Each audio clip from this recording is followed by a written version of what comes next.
Don't blame us for any side effects. You thrilled our fans throughout the postseason with a great performance. Gwynn and Chris are ready to go. And Merrill in the air to left field. Beck is back. He's on the track at the wall. Beck will watch. It's going to go. Jackson Merrill, opposite field home run.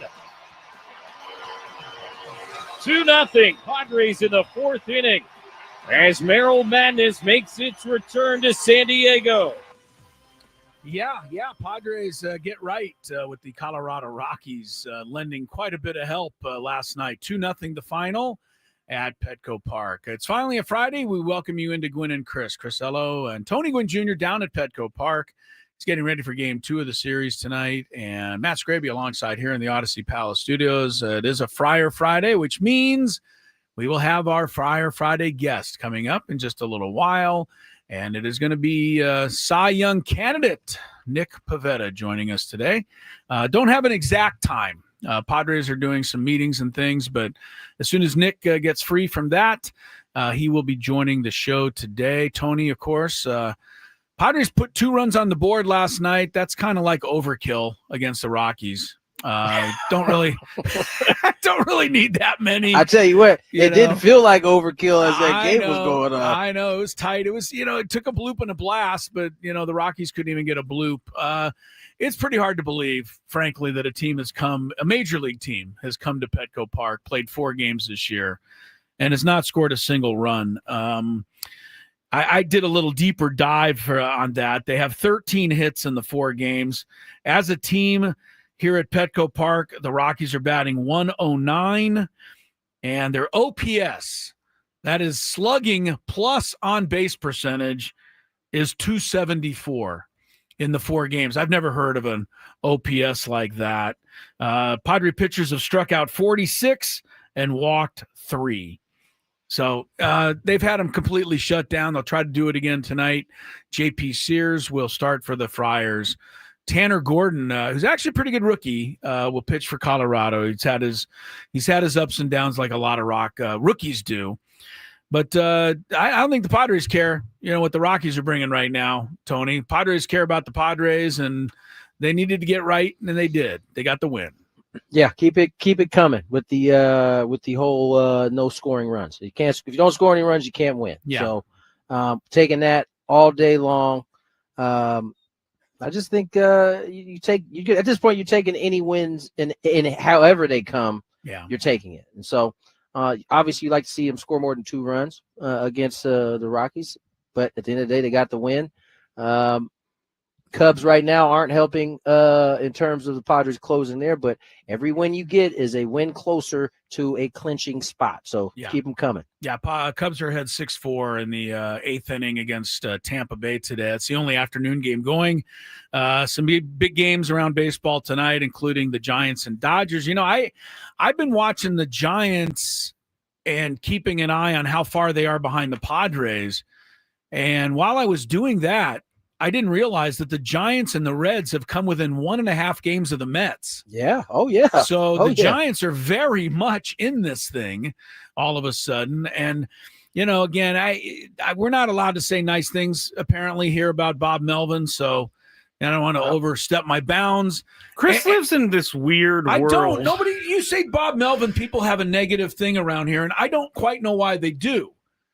I mean, the guy took us to the NLCS and, away from getting to the World Series. But for some reason, I think people remember that next season when things didn't go right. And it was like everyone was happy to get Bob Melvin out of here and show him the door. But the bottom line is Tony can manage pretty well. And, San Francisco, despite trading players and basically, cashing in, are now a game and a half out of a playoff spot. So we'll be counting on the Giants tonight against the Dodgers. As far as the Padres go, let's start with Manny.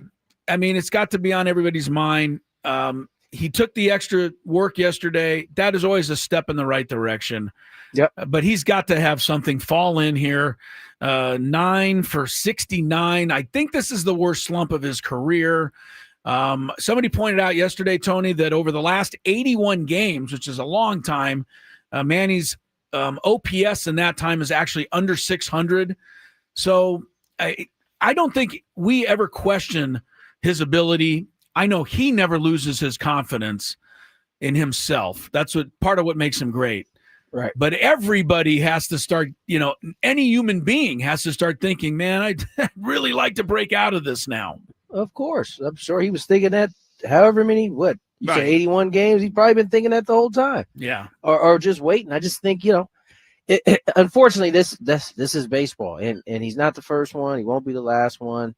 I just, at this point, the fact he's acknowledged it, B, has started the work to try to figure it out. You just kind of got to ride it out. I see some of the comments about him, Schulte sitting him or forcing him out. I don't know that helps. I don't either. I don't think that helps. Like, No. Are you going to take him out of the lineup and you have a better chance to win, even with him at the place that he's at? I don't see that. And so, No, I don't see taking him out. Not to mention he's not going to come out anyway. Right. And, I think I saw a comment about it. It shouldn't be his decision. You get paid that kind of money and you're going to give him the opportunity to make that decision. If they genuinely feel like he is just gassed, as many of you guys are saying out there, they'll try to convince him to have one or to take one, or they may force him to take one. But I don't think that's going to happen. I fully expect him batting third at third base tonight without when the lineups question. come out. But okay, we got that one out. But Jackson Merrill, what I see with Jackson Merrill, and I'm not a hitting coach, Tony, but what I see is as soon as I see him get a line drive to left field somewhere, I feel like that's what he's starting to get back into business. And I've seen, some line drives go that way. And now that's followed by, staying on the ball, hooking balls now into the corner. And then Oppo last night, it's a really good sign. He hasn't had the same year he had last year, but it doesn't mean he can't finish up and be the guy he was last year down the stretch. No, it doesn't.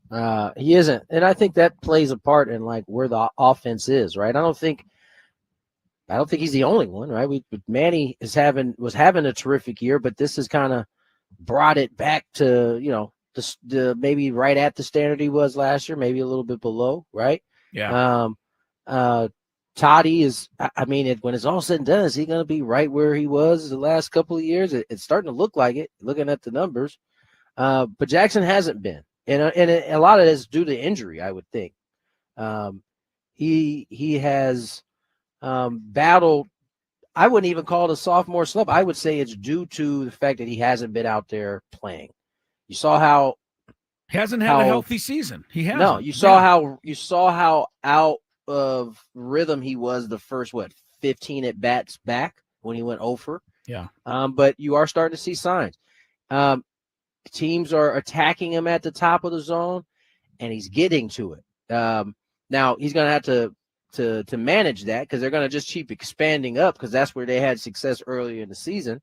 But he certainly is starting to show signs that he's starting to return to that form. And it couldn't come at a better time. No, we're all happy about that. I worry about even mentioning this, but Luis Ariz did have 3 hits and drive in a key run last night. Okay, so we'll move on from that because I'm not allowed to say anything good about him. So real quick about Luis, I think this 3-hit thing. He's leading the league in 3 hits. Like he's done this. I think the question is, can he maintain that stroke? And we're talking like inches. Like when he gets under ball and hits it like in the air, he's done that more than he ever has. Yeah. I think in a while. And if he can maintain that path that he had last night, that's also would be really good because that's the other one. I was trying to figure out who the other one was. It's Luis. Luis also is not having the same type of year he had last year. And I think that's also why, again, that plays a part in the offense looking the way it is. Yeah, and it also doesn't mean that he can't hit 400 from here on out. That is Ariz has that ability. Right. We have to. We spent a lot of time earlier in the week and maybe last week, Tony, you and I, extolling the incredible contributions that have been made by Gavin Sheets this year. So we don't need to go back there. He has been an unsung hero, but Randy Vasquez is joining him on that list. He's come up now with 2 big games in a row, and I know it's against the Rockies, but understand how badly they needed those games. They had lost 9 of 11 when he went into Coors Field last week. Then they, dropped 2 tough games to the Reds, and he wins that one last night. Probably one of his greatest games last night. No walks, 9 strikeouts. Back-to-back games with no walks. Yeah, so come on. And again, Vasquez, we talked about it. The guy was taken out 1 out away from a win like 4 times in a row. And yet he just keeps on coming back and saying, give me the ball. I'll give you what I can. I'll give you my best. And then they acquire guys to replace him. Then they send him to El Paso, and he disappears for a month. And then they're like, hey, Randy, sorry about that. We really need you back. And, man, he comes in, and he's really helped. I got to give a guy like that so much credit. Yeah, I've always liked Randy, man. I thought even when he was going through his early struggles, I just thought that was part of his process. Like, he needed to go through that. Last night, what was really impressive was his strike to ball ratio. I mean, he was pounding the zone. And that's not always something that he's had success in, but him and Ruben and I'm sure Fritzy have worked on, not trying to get the punch out, right? It seems like he'd go 0-2 and then he'd be 3-2 in like 7-8 pitches. That happened a lot. Yeah. That did not happen, but like 3 or 4 times last night. And it wasn't like he went from 0-2 and then 3 uncompetitive pitches. I mean, the hitters were kind of battling him a little bit. And that's because he's not a punch-out guy, which made the 9 punchies so impressive. I mean, he was in the zone and he pitched to contact all night long. And, man, he was terrific. That was his best performance. Well, he saved the last 2 for a really important time. And, sure. I think you got to appreciate that. All right, we're underway. Nick Pivetta will be our Friar Friday guest. He is scheduled right at the bottom of this hour. So stick around for that. Looking forward to talking to him. We got all of our Friday stuff, including a wild and crazy countdown a little bit later in the program. Chris Ello, Tony Gwynn Jr., Matt Scraby, Gwynn and Chris. So happy you're with us. It is finally a Friday. Away we go. Hey, Tony.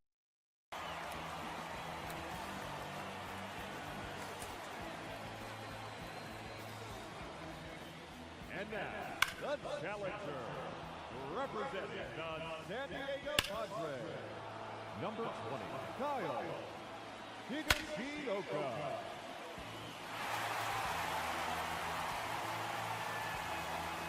Oh, that's a monster home run.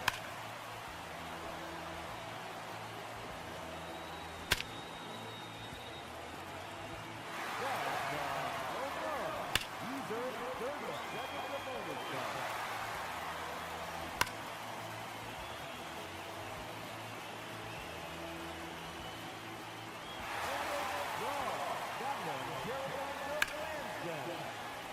Just 1 minute remaining. 4 to go now. In, out of here. That one up into the monster seat.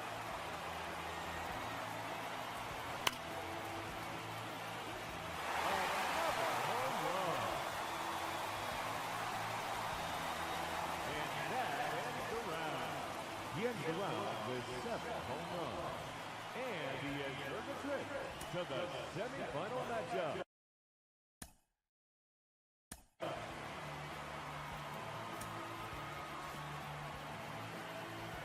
Now, the challenger in this semifinal matchup, number 20, Kyle Higashioka.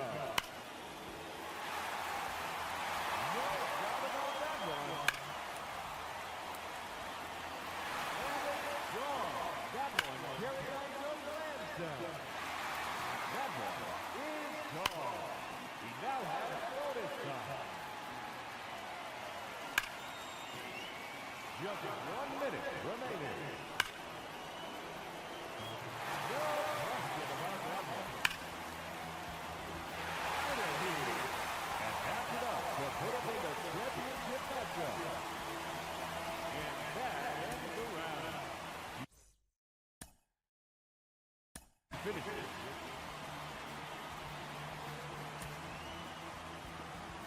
Let's see what he can do. And now, the challenger in this championship round, Kyle Higashioka.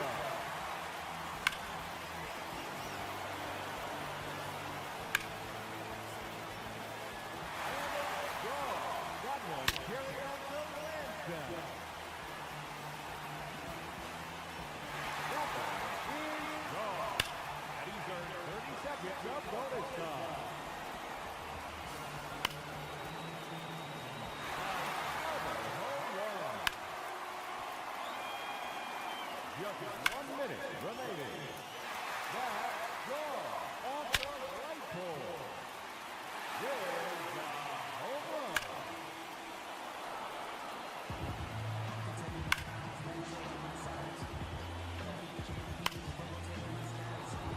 30 seconds left.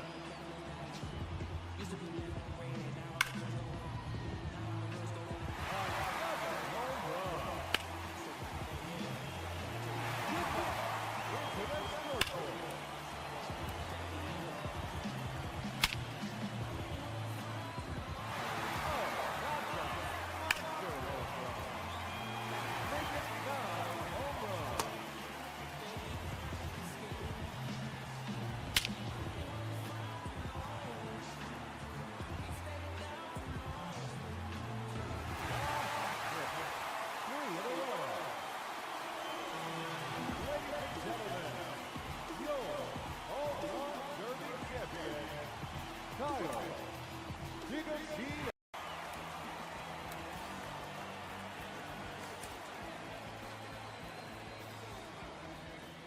And now, the challenger, representing the San Diego Padres, number 20, Kyle Higashioka.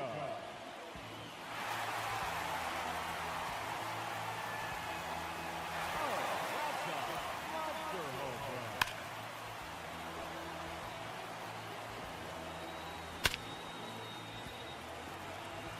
That's a home run. He's earned 30 seconds of bonus time.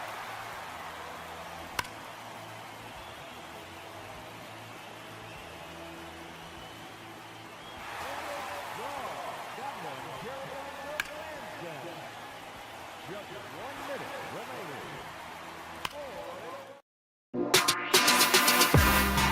remaining. City Connect Friday. Also Friar Friday. 2:18 on the clock. Tony Gwynn Jr., Chris Ello, Matt Scraby. Nick Pivetta will join us at 2:30. So stay tuned for that. We're going to get to break here early.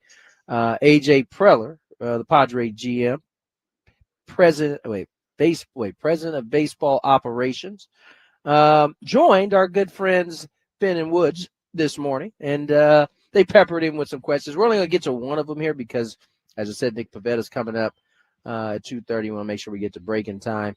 And so we'll cover the rest of the peppered questions at AJ Preller after the interview with Pivetta. But one of the themes of our good friends is the bunting. What does you call it? Bunt identity. Bunt identity. Yeah, bunting identity. We called it. I believe on the roundtable yesterday, it was referred to as a bunting culture.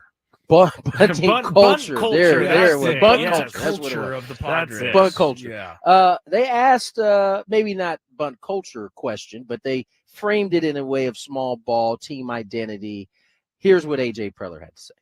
Yeah, I mean, I think it's a combination of, again, I think if you're going to win a World Series, you got to have a versatile offense that can do a lot. You know, if you're going to be the best team in the world, and I think from our standpoint, we've talked a lot about having the ability to beat you any number of ways the last few years. I do think like playing a Petco, I think, again, there's places where you can hit the ball out of the park at Petco.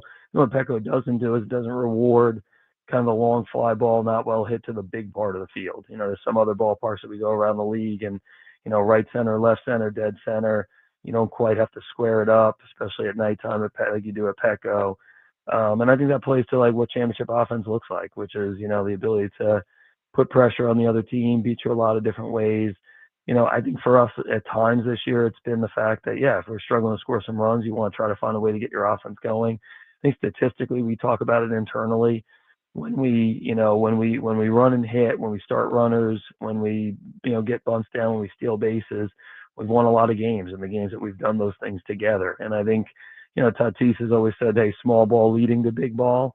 I think that's the goal. And I think at times you look at your personnel, we feel like we have a lineup now that should be able to do, a lot of everything. And, I think that's what we're going to try to do here in the last couple of weeks. And that's, if the game calls for it, you want to be able to, move a runner and execute, a fundamental baseball play that usually leads to runs, especially in October when they're hard to come by. And you want to be able to hit a home run, and I think that's what Vic and the group talks about all the time, and what that looks like to put yourself in those positions. And we've done it at times this year. We probably haven't done it enough overall as an offense. And if we're going to win, my guess is we're going to do it more consistently here these last couple of weeks and into October. Well, there you have it. I thought he gave us a lot there. What are you talking about, AJ? You don't know ball. You don't know ball. I just hear the people out there. You can't bunt. You're wasting outs. And analytically, it's stupid. What Jackson Merrill did the other night was uncalled for. Here's the bottom line that I see. And AJ, touched on this, Tony. The St. Louis Cardinals are 28th in baseball. They have 138 home runs. The Padres are 29th. They are 9 behind them. So unless the Padres start bombing some home runs here in the last 2.5 weeks, they are going to finish second from the bottom in home runs. The only team lower is the Pirates. I don't think that's an impossible thing to overcome if you hit well situationally. Right. And what AJ said is true. When they work together, when they make productive outs, Laureano the other night in the bottom of the 9th inning, I guarantee you he lost sleep over that pop-up to first base. Oh, for sure. Because he made an out, but he didn't even get the guy to third, which is what we really needed. So, but when the Padres do that stuff, they win, and they don't need to have the home run to win. And I know everybody said it on the panel yesterday, except Scraby tried to stick up for me a little bit, but hey, I think we got to go for the 3-run homer there with Jackson Merrill. Okay, except for the Padres have only hit 9 of them all year. And I know I've been, overstating that, but to wait for the 3-run homer, the Padres will be waiting a long time because they haven't been doing that. And that's virtually what they did in the last 18 innings of the division series last year. Wait for the 3-run homer. They were trying to get that. Yeah. And it turned into nothing burgers. So yeah, I mean, I think we all knew that. It may not be what people want to hear, but no, they don't want to hear it. But that's exactly what AJ was going to say the whole time. He was going to say that a good offense can do a little bit of everything. The problem is what you said, Chris. The Padres don't have, or at least through 100 and how many games we got left? 115 more. 15 left. Isn't that crazy? 15. 100 and after 47 down. Yeah, after 147 games, unless they're about to show us something that we haven't seen through the first 147. Yeah, they're not that. And so should we just keep trying to do that even though we're not that? Is that how it's going to work and you're going to get it? Or is it more likely that they're going to have to find other ways to score runs? And I think that's exactly what they've been doing. Yeah. Scraby is signaling. And that said, you said yourself, Tony, correctly, that it probably was not a good time to bunt there. It Jackson wasn't. should swing.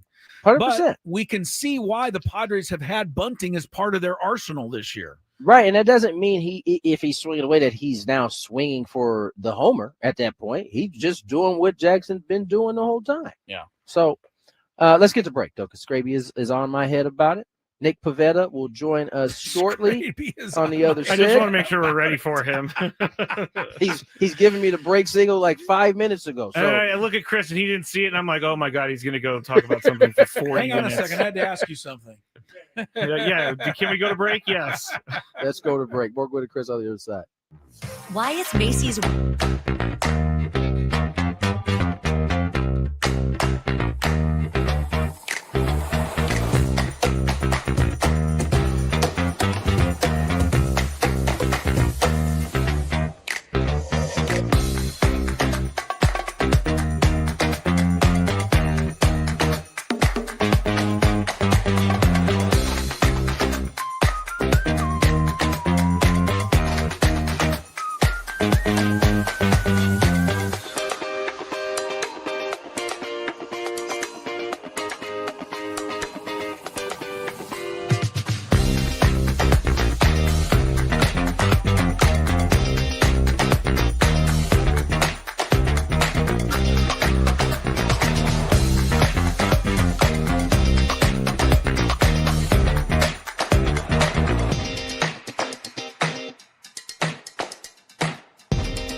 97.3 The Fan, Palomar Health. Champions of healthcare, champions for you. All right, welcome back to it. Chris Ello and Scraby here in the Odyssey Palace studios. Tony Gwynn Jr. is down at Petco Park. It is Gwynn and Chris on 97.3 The Fan. And joining us from Petco Park on our Friar Friday interview, Cy Young Award candidate, Nick Pivetta is on the program today, and we are really happy to have you on, Nick. First of all, welcome. And secondly, I'm not just saying Cy Young candidate to get on your good side. I'm saying it because I think it deserves to be mentioned, and I wonder how that sounds to you.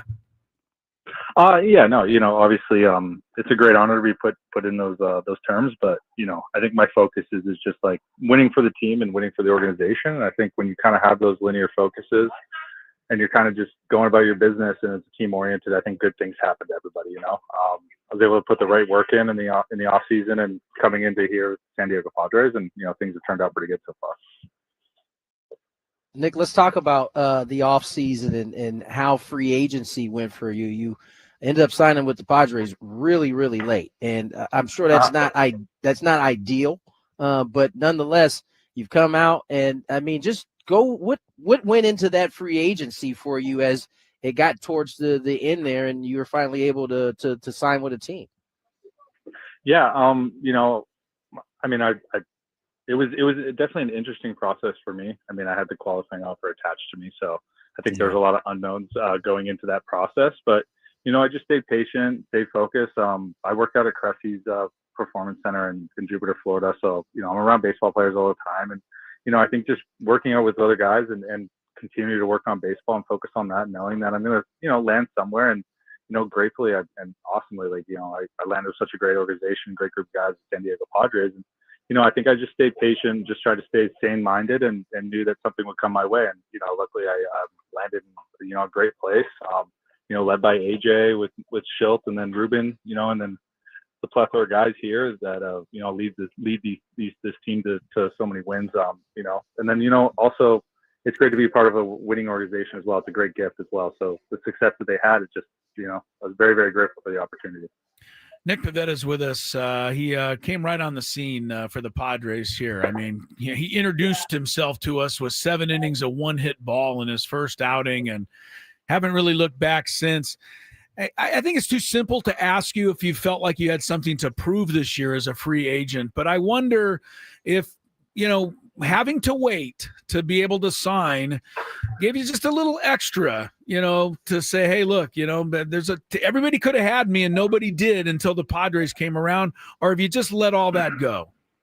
Yeah, I don't really look at it that way. I think there's a lot of great organizations out there, and, so would it so be that, they passed up on me. That's okay. I think I firmly believe that I landed in the right place for the right reasons. And, I'm just happy to be here more in a sense. And it's not to prove anybody wrong or do anything else. It's more just my passion and wanting to be a great pitcher and wanting to be the best. And I want to beat the best and compete with great athletes and go about it that way. And, I just have that pride and drive and I really want to win too. So I think all those things are just, who I am, but it's mostly out of just winning for my teammates, for the organization. And then I want to play with the best players there are. You've segued me now twice to the next question by your answer. And you mentioned your passion. I've said it on multiple occasions that you take me back when I'm watching you pitch. You take me back to like my 15, 16-year-old self watching Kevin Brown on the mound and his kind of intensity. Same number, by the way, Tony. Same number. Same number and everything. Yeah. And that's part of why it hits my mind like that. Where has that intensity come from? Has that always been Nick Pivetta? I guess so. Yeah. I mean, that's who I've been, but you always want to emulate those great pitchers, whoever they are. We can go through the names and lists of all the great players. We don't have to right now, but I think you see that drive in them, and you want to be as good as them, or you want to be better than them. And it's nothing out of ego or anything else. It's just like, why am I playing this game? Well, I just want to play this game to be a great baseball player and contribute too to a team aspect, and win a World Series championship. I think those are the main goals. And I firmly believe if you just surround yourself and get yourself in winning situations, usually good things happen in the end, and success leads to that as well. Nick, Tony touched on this. I mean, I think you represent a lot of us out on that mound. Just us normal guys who watch you pitch, and because we want you to get the out, and we feel like you want to get the out, and you're so passionate. And we see you talking a little. What do you say? What are you saying? Can you give us when I talk to myself on the mound? Yeah. Is it clean enough for? Oh, I mean, yeah, it's fine. It's mostly just like self-reinforcement and positive attitude. It's always like just calming the moment too. I feel like there's numerous resets in an outing, and always finding that good reset to get into that kind of that subconscious mode, that flow state, as you say or will, when things are just kind of coming easy. And it's just kind of that kind of dance and battle and fun thing to find, but just self-talk, positive self-talk, and like just trying to keep myself very present in the moment of what's going on and making sure that I'm very present. I think being present is very important for me this year. Nick Pivetta joins us, Padres starter, possible Cy Young candidate. And Nick, let me ask you, because as you've gone through your career, you've been regarded as a guy that the stuff doesn't match the numbers. This year, you're having a career year. What for you has come together in order for you to have the success that you're having on the field in this particular season? Yeah, I think it's like it's years of kind of experience, kind of getting me, obviously started in Philly and then kind of finding some building blocks in Boston, and then trying to figure out what the correct way to build the building is now. I think in that type of term, it's what is the foundation of it. For me, what I think about there is I think limiting my walks as much as I possibly can is kind of like my safeguard. It's how many guys can I not walk? Okay, how do I not walk guys? How many times can I get ahead of guys? Okay, how many times, what pitches can I get ahead of guys? And how many times can I get ahead of guys through an order? So if you just like really filter through the sand, very specific things that lead up to bigger things. And I think it's, as we know, like being in the big leagues for the years that I have been, and very grateful for that. I've gotten a sense to kind of learn from it too, and try to figure that out. And I've been given time in this game, which I'm very grateful for, to continue to learn those things and progress. And I think, I've taken some really good steps forward. And I think, obviously I can be much better than even I was this year. And, you kind of just try to see how that goes moving into next year as well. Nick, we appreciate the time so much. I want to try to sneak one more in. I know you have a lot to get you're done. Good. Victoria, you're from Victoria, British Columbia, Canada, which is a place I've actually had a chance to go. And I was there with a hockey team. And, of course, Canada, it's hockey. So how did you grow up and get into baseball? Did you have to fight off the hockey coaches at all, or did you ever skate? No, if I'm being blunt and honest, I wasn't the most athletic when I was younger, not the swiftest on skates, and I really didn't want to wake up at 6 a.m. for practice. So I really enjoyed soccer, and I started to play soccer, and then I was playing baseball from a young age, just like little league and having fun and doing that. And I just progressed from there. And I think when it started to get serious was when I was 16 years old. I met Greg Hamilton at a tournament in Okanagan, British Columbia, I believe, and he asked me to come be a part of the junior national team. And I think that's when things started to progress as a baseball player. I was about 16, 17, doing a lot of trips to the junior national team, going down to the Dominican Republic, and then doing going to Cuba, doing the World Junior Baseball Classic. And I think that just kind of set me on my road of, okay, this is baseball and this is what I want to do. And I'm okay at it. I'm pretty good at it. I wasn't the greatest, but I had a little bit of a drive and some talent. And I just try to figure it out step by step. Nick, last one for me. You get an opportunity to work with Ruben Niebla. He's regarded as one of the best. What is it for you that makes him a good pitching coach?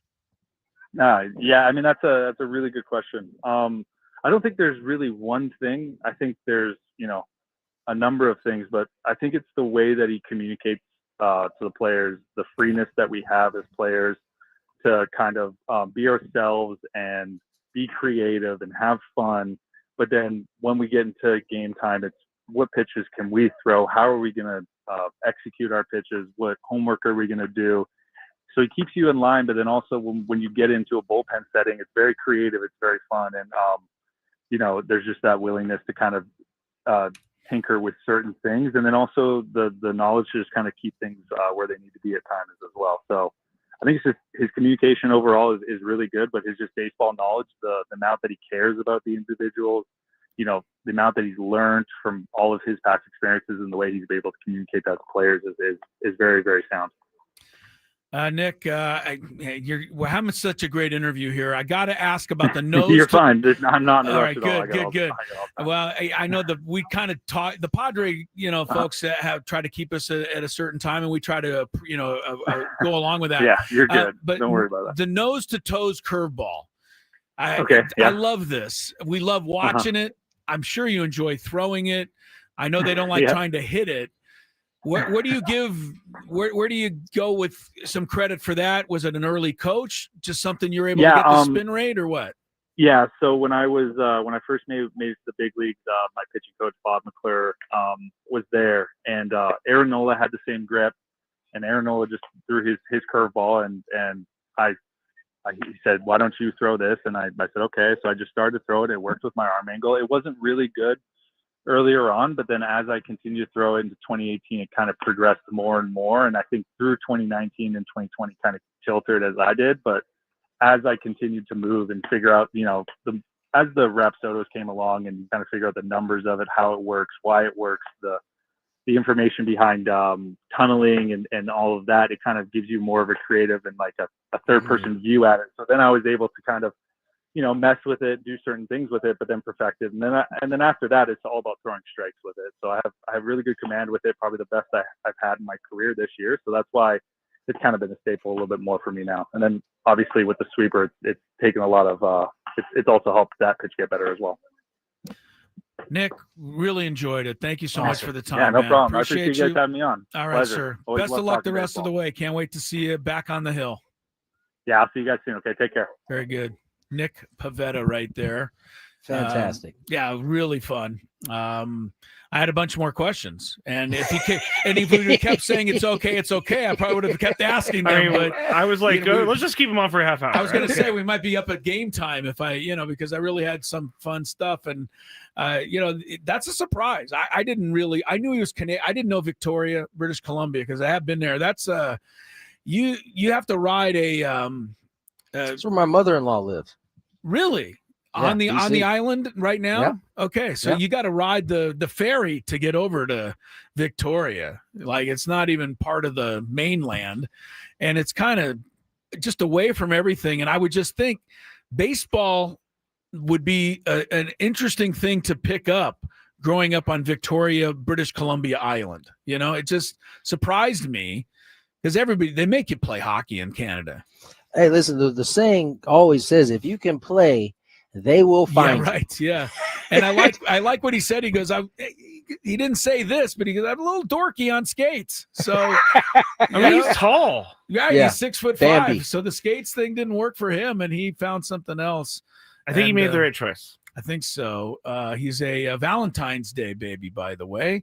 And but with that background, man, he is a bulldog on the mound. And I loved his answer about he clearly acknowledged that he looks at those type of guys, whether it be Kevin Brown or whoever it was. Yeah. And he wants to be that same type of dude. Yeah. I love it. That was my favorite. Like I mean, I love the funniest part about last night's game that he pitched in was when the pitch comm wasn't working. My man Freddie came out, the bad boy. Freddie came out, and you could tell he was hesitant. He didn't want to get too close. He was like handing it off and like sliding over to the backside. He did do this thing where he was like, "I just can't hear." He has this way about Chad him. Fairchild tried to come out there, and he was like, "No, don't come out. We'll figure it out. Leave it. I got it. Yeah, don't come out." No, I'm going to shake this thing until it works. Nick Pivetta has been my favorite this year just because I love pitchers that have conversations with themselves because they're a little out there just like me. There was one point he threw a pitch that it was ball four, and it might have been just a ball, and he was pissed.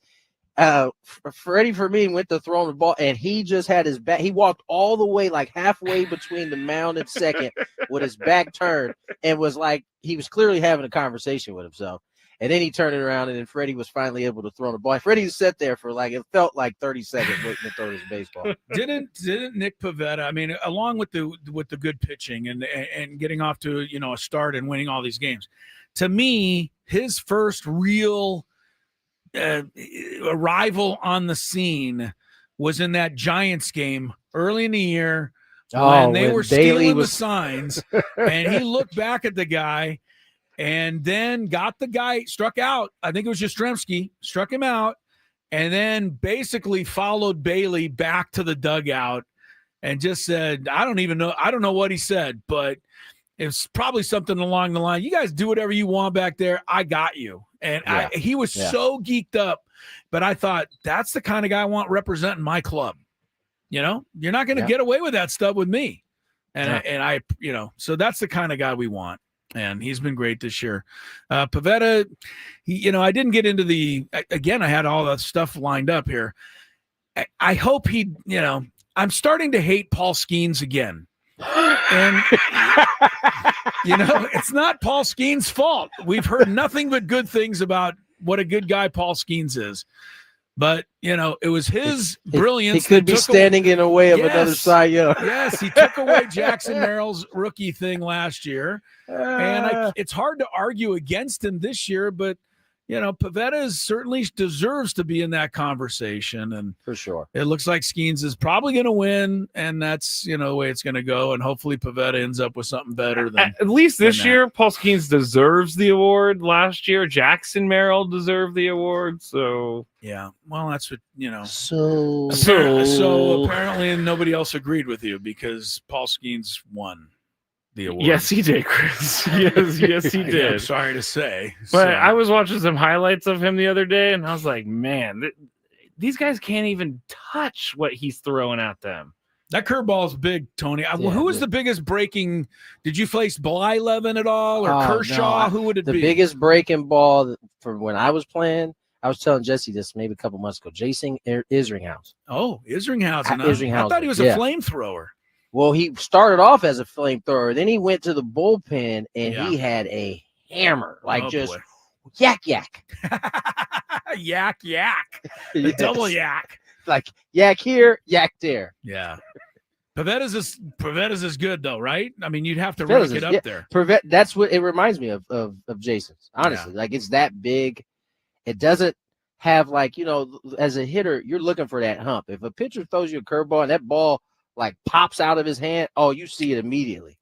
But the thing about a guy like Isringhausen and Pivetta, they don't have that hump. It comes out of the hand and it's just got crazy spin, and it's disgusting. It's got to be hard to hit. One last little bio note on Pivetta for those who, kind of being introduced to him like we are. After he grew up in Victoria, British Columbia, and got into the baseball and ended up on a bit of a national team, Tony, he ended up from there at New Mexico Junior College.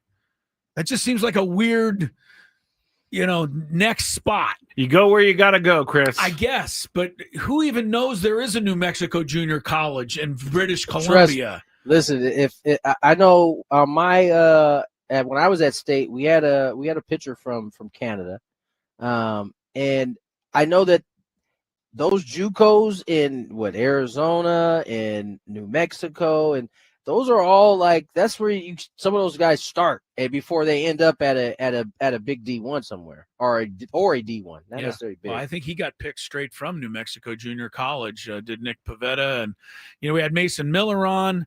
A few weeks ago, and he went to Gardner Webb. I mean, you're getting all of these all-star type players. I think it's a good lesson for any, young people out there.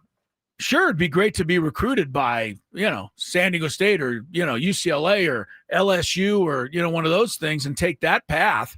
And you certainly can get there, but you can also get there by going to New Mexico Junior College or Gardner Webb. These guys are proof of it. And Tony said it. If you're good, they'll find you. And I think a lot of people, parents, I think, maybe even to a certain extent, feel like I got to get my kid more exposure and more games and more time and more travel ball and more this and more that. I got to keep up with the kid down the street.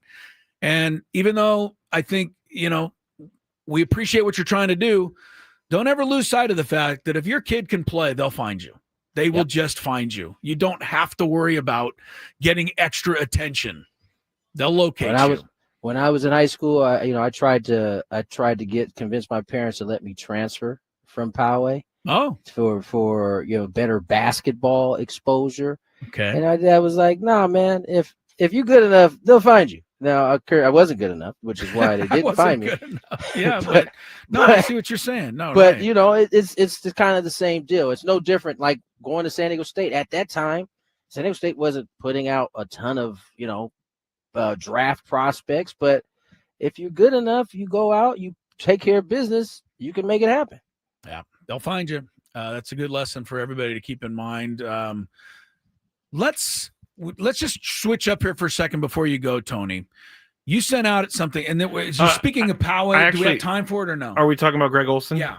I think, Tony, you're able to stay for the 3 p.m., right? We're doing this on the air right now. Yeah, I can stay for 3 p.m. Okay, because I'm going to get the video so that we can play it. Right. Because it goes along with what Tony's talking about and what we're talking about here and getting, recruited and where you're going to go to college and all that. Greg Olson had some really interesting things to say about NIL and stuff. He's still the Fox commentator, is he not? He's just not the number one guy because Brady had to get the job. I don't understand why people are still asking him questions about it. It's already been one full season as this number 2 guy, and he's not going to say anything bad about Tom Brady. He doesn't need to, but I'll say this. He's way better than Tom Brady. I just, to me, it's not even close. I like Tom. Okay. I do. I think that Tom teaches me stuff. And Greg Olson teaches me stuff too. I haven't locked in yet on Tom like that. I'm telling you, last year, sat down and just listen to him. I mean, I can't remember it last year, honestly.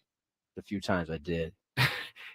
Last year he did this. He was on a 49ers game, and they were talking about on the last drive, you take how many yards you need to go and you divide it by how many seconds you have left, and that's how many plays you got. And I was like, that's interesting. Tom Brady's telling me how to formulate a game-winning drive. I think that's interesting. That is interesting. Chris is not interested at all. He's not interested at all. Chris doesn't seem all that interested. Mike says Brady sounds condescending. I don't get that. I agree with you, Mike. He sounds like he's talking down to us. This is a lifelong Dolphins fan who's had his team beat by Tom Brady a million times. Not at all, because I appreciate the greatness of Tom Brady as much as almost anyone. And I watched him in all those Super Bowls, and I rooted for him in most of them. So that's actually not true. I think that's actually not true. Not. I mean, I'd give it to you if it was, but it's not. Greg Camarillo said Tom Brady not ruined his career, but made his career tough because he never could get the division because the Patriots won every year. Let's be honest. The Miami Dolphins weren't winning the division anyway. No, they did go 1-15. even if the Patriots sucked.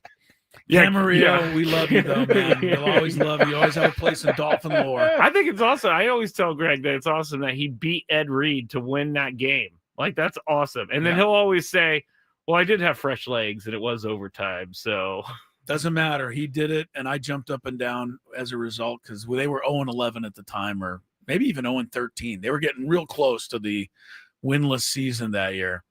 All right, we'll get to Greg Olson and some of his comments about the NIL stuff.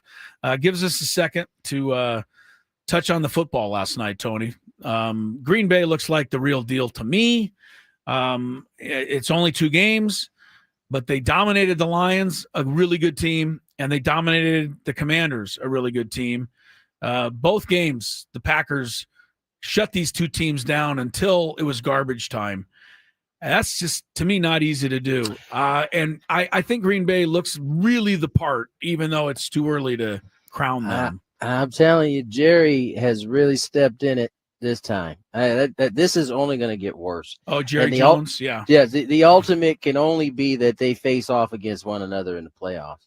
I don't think the Cowboys are going to make it, unfortunately. But yeah. I mean, you might be right. I think the Cowboys are actually better than I thought they would be. But it's clear that defense is playing with a different swag. Even if Parsons isn't necessarily like having the physical impact, they're playing like they know they have a pass rusher back there that is going to limit the amount of time a quarterback has to get rid of it. And then the offense is, I think, I've always thought since maybe Love's first year that he's going to be good. He's going to be all right one way or other. It may not look as pretty as Aaron Rodgers was looking at the early stages, but he just looks like he's going to be all right. Did you see that thing real quick? Each quarterback in the Packers won their Super Bowl when they were 27, and Jordan Love is 27. So Bart Starr won, he was 27. Brett Favre won, he was 27. Aaron Rodgers won, 27. Jordan Love is 27 this year. Well, if they played the Super Bowl next week, I would pick the Packers. Me too. They look amazing. They really do. I saw something incredible about the Packers. I'll explain it on the other side in terms of their uniforms. I don't know if you guys saw this. It was pretty cool. The winter uniforms in September? Do I sound too nerdy if I say they were lit? I thought I would. We'll let everybody sit with that. I thought I would. Coming up on hour number 2.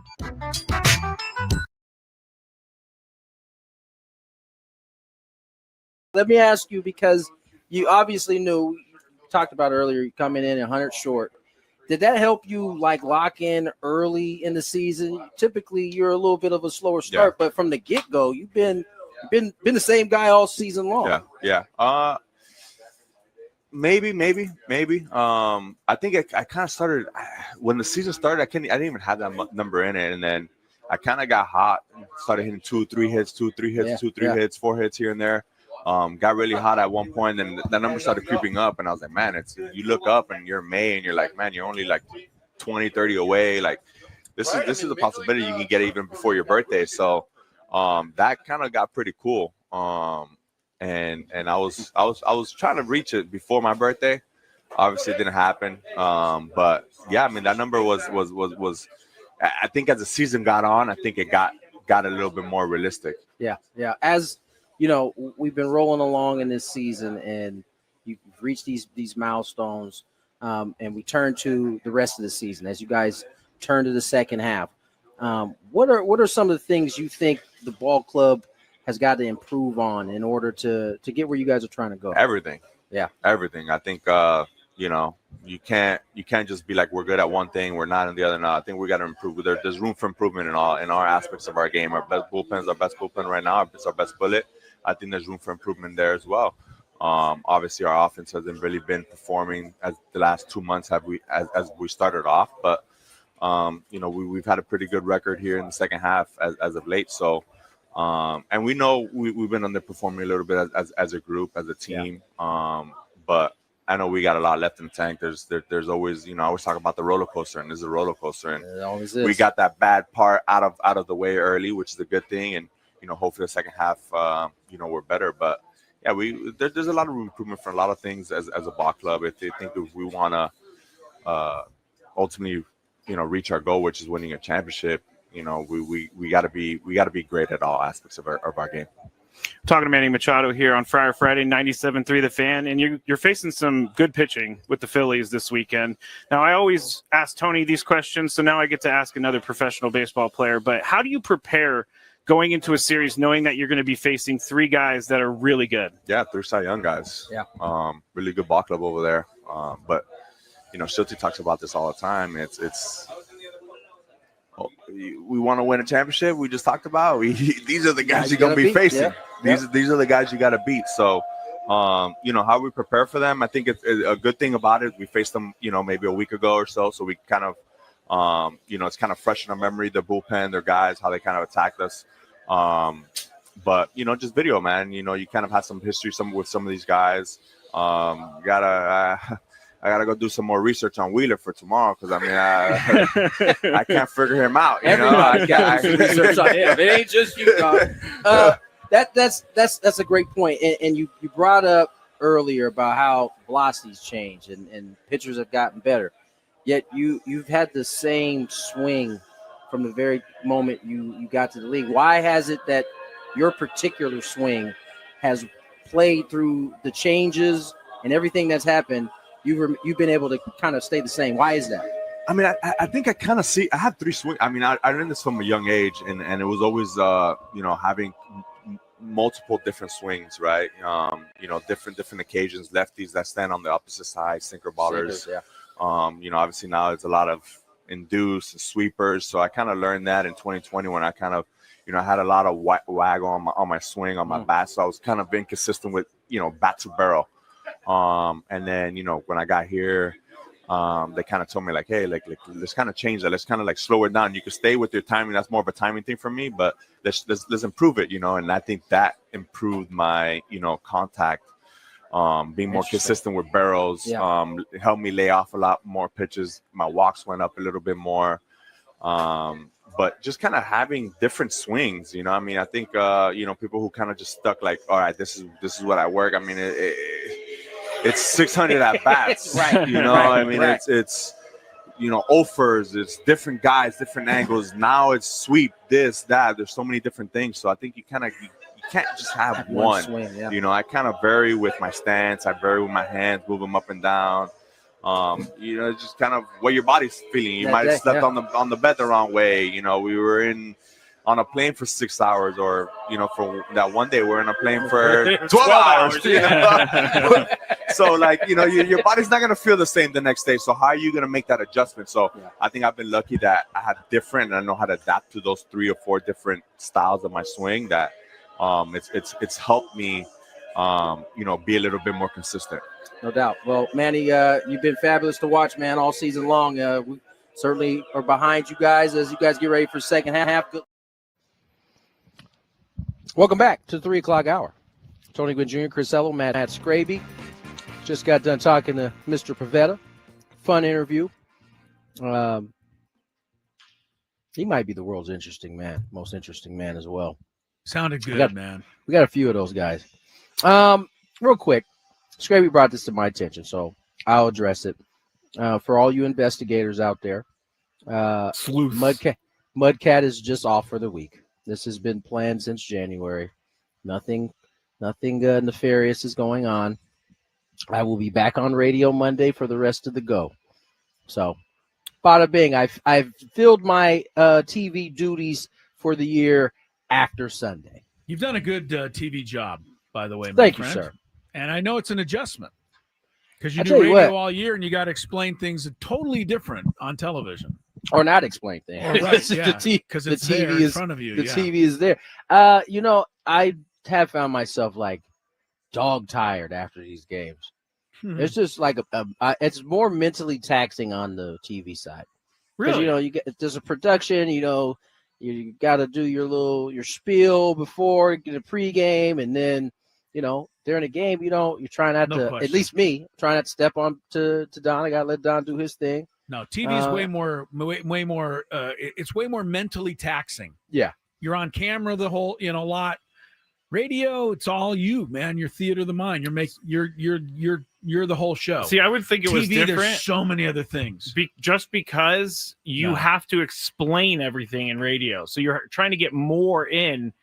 Because on TV, like you said, you can let the picture do the storytelling, and you could talk about something else. Yeah, I mean that's the mechanics of it, which is fine. But what Chris is talking about, like knowing you're on TV. You just have to be far more aware. Like, you can't necessarily have your face scrunched up at a certain, people will pick apart everything nowadays. So you just got to kind of you're constantly on. That is true. My face would tell way too many stories. Right. People will, we got facial readers, we got body language readers out there. So you just got to be aware of all of that now. When I did TV for the hockey, because we used to do a lot of games on TV for the Gulls back in that time, calling the game was like the easy part. But, taping the pre-recorded open, right, doing the pre-recorded halftime interview, that used to stress me out. Once I was done with that, then I'd loosen my tie and I go, oh, now I just announced the game. Now I got that to Chris's point, like every day on TV, we have we pre-record our thing. Sometimes we pre-record, sometimes it's live. Yeah. Like yesterday for 9/11, when you got a national anthem that's gonna play a little bit different or a little bit earlier, we gotta go live. So yesterday was live. But even when it's live, before that, there's elements where we got to sit down and we go through all of those little graphics they show throughout the game, the statistics they show throughout the game, and you don't necessarily know when those are going to come up, but they want to show them to you so you're not surprised by it. So you're like tracking all of that, and it's you guys watch the game on TV a lot of times. It's not just like 2 or 3 graphics. There's like a graphic for almost every inning or 2 that we got, plus the statistics that go along with it. Yeah. And so it's just a lot. And so when I get home, I've been doing this all week. Since Monday I get home, I probably was good the first 2 days. Wednesday, dog tired. Thursday, dog tired. So not only that, he's got to hold up Don Orsillo. Prop up Don Orsillo. I'm riding. Hey, what? Okay, so actually, right. He is such a pro's pro. I mean, it's like got to be for him. It probably makes it look so easy, but it's almost annoying. He's done so many of those. Tony, what happened the other night? Someone asked me this, and I completely forgot. But Don has his 3. If they strike out the side, Don has this whole thing, and I guess maybe you were supposed to be yelling something in the background, like "Do it, Donnie." I did. I did my best Mudcat. Okay. Thing. I didn't hear you, but I was like, I think Tony's supposed to be yelling. It happened it happened the last time I did TV with him, but I was like not gonna do it. I was just like, nah, I'm not messing with that. But they convinced me. They convinced me to do it this time. Yes, I know. As striking out the side, they'll give the video. Say it, Donnie. Say it, Donnie. It'll be Tyler Freeman, Ezekiel Tovar, so and so, all down by way of the K. There you go. Yeah, right. And Jesse says, "Encaps it with a K." I like that. Got their little touch, I like it, man. They got their touch. All right, Greg Olson had a good. Yes, good sorry. Thing. And you take us through this, Tony. You kind of gave us. I saw it as I was in one of my scrolling modes at that point, and I thought it was really good because it was something I hadn't heard in terms of how he thought college football in this particular case can go, and it had to pertain to NIL and transfers. It was very interesting. Take a listen. I think the toothpaste's out of the tube right now. I don't know how we put it back. I think the simplest answer that would at least buy everybody a little time to just reorganize themselves would be, you can have NIL or you can have the transfer portal. You can't have both. The second you take $1, you're at that school for 4 years, whether you like it or not, whether you ever play. If you want to be able to transfer, you can't take the money. You can't take $2 million from Oklahoma and then the next year go to Texas Tech and then the next year go to the highest bidder. We can't have college free agency every single year. Yeah, and it's unregulated free agency. It'd be like an NFL player every single year being able to reshop. If I have a bad year, I'm contractually obligated to the Carolina Panthers because I have a 4-year deal. But the second I make the Pro Bowl, I can re-enter the market and shop my services to everybody else. People would say you're nuts. Well, then why can we do it in college? I know. It's so broken. Yeah, that's the problem. I thought that the last comment is the problem, but yeah, I like his idea. And it wasn't a permanent idea, by the way. He said just to kind of give yourself some time to kind of reorganize and kind of maybe figure it out. But if indeed this is an idea of free agency, right? Like in all of the major sports, you don't just get to become a free agent every year, especially if you're decent, right? So why isn't it the same? Why can't it be the same? You don't see MLB or NFL getting sued by, I don't understand. Somebody sued though. Here's my problem. Well, that's probably why it out won't there work. that can help me. Right.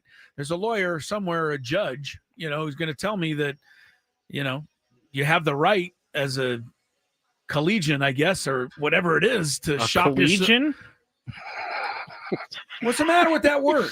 I don't think that's an actual word. Go back and do whatever it is you're not doing over there. Oh, okay. Not doing, he said. I struck a chord with that one. I struck a chord with that one. I get what you're saying, Chris. No, you don't. Yeah, I do. No, you don't. Yeah, I do. I don't know. I agree with Greg Olson, and I'd love to be able to just institute it. But the way he put it is, if you take $1, you're now going to have to play at Duke for 4 years. There's just nobody who's going to agree to that. And I don't know that a judge is going to back it up. That's the problem. I don't think a judge is going to. I don't know. I don't know what a judge. I don't even know where the rules are, like how we can begin to do this. It is because so right now, weird right now.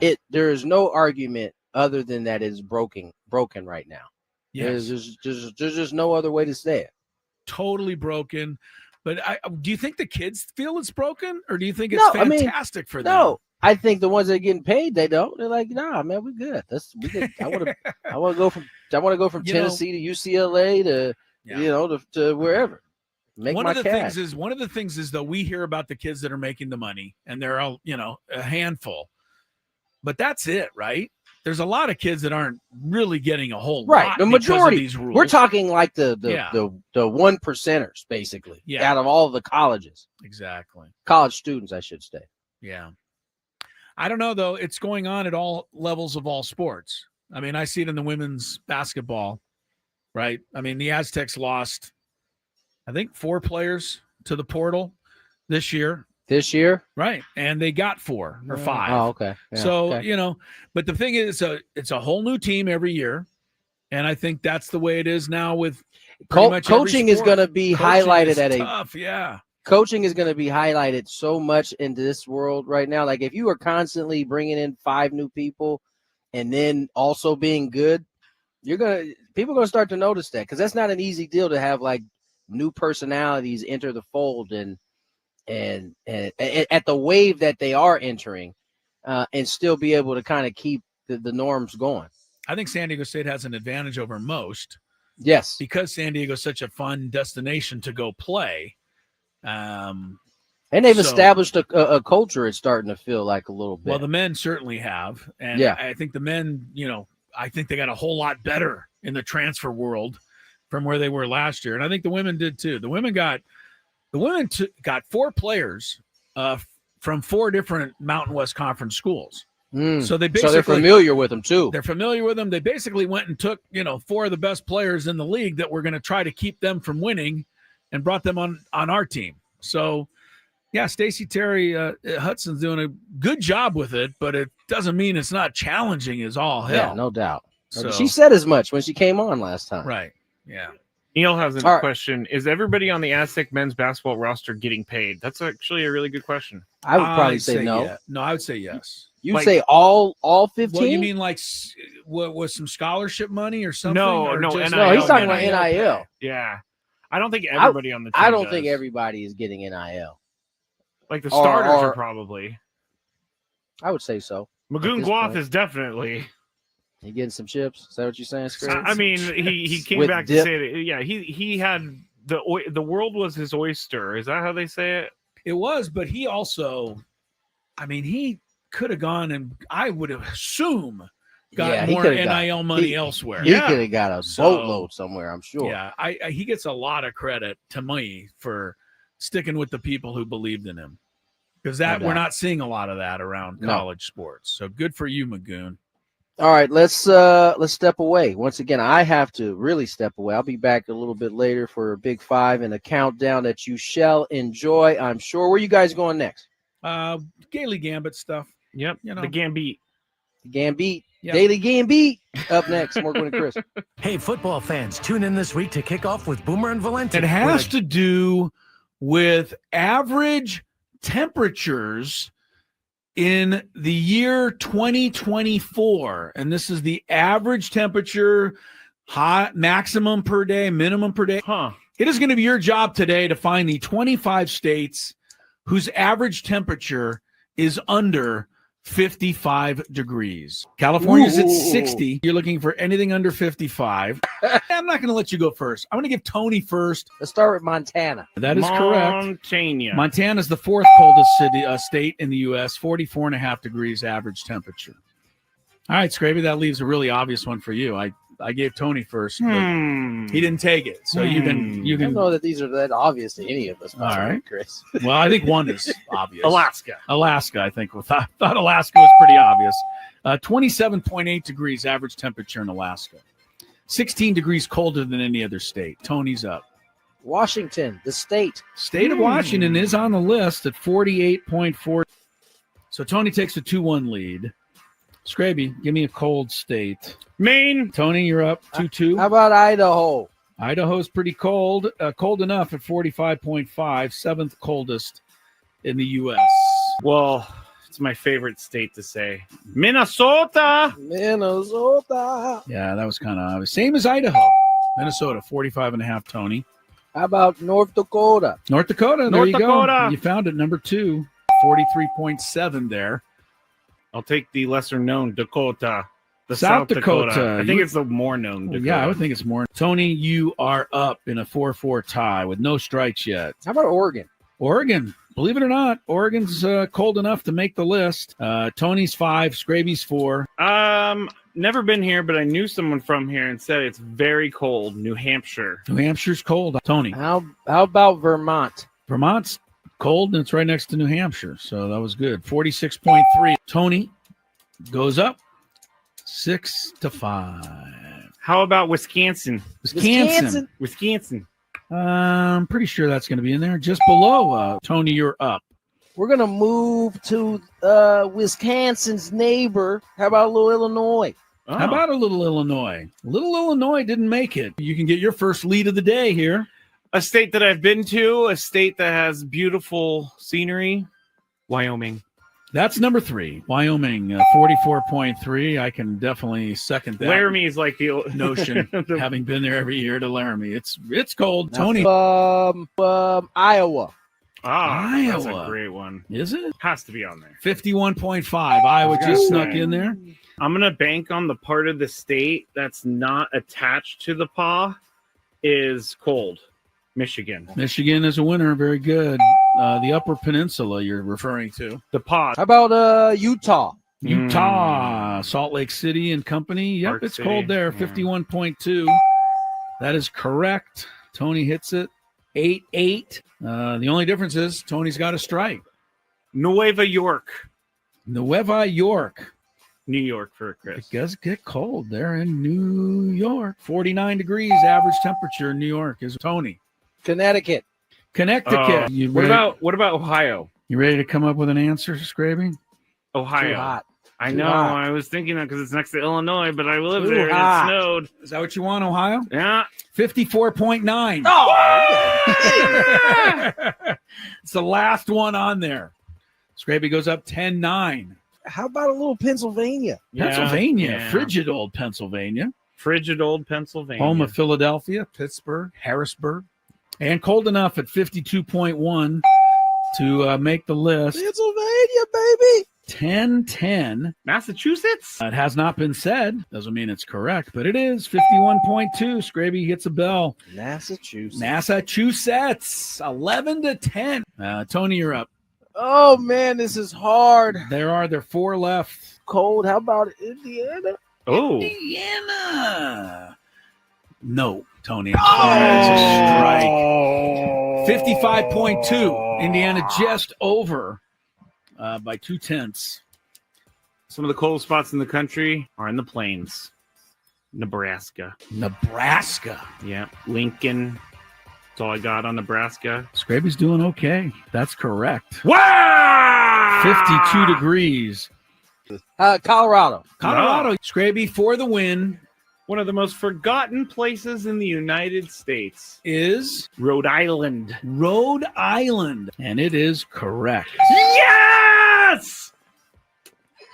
Sorry, that was a lot. Does that mean I win?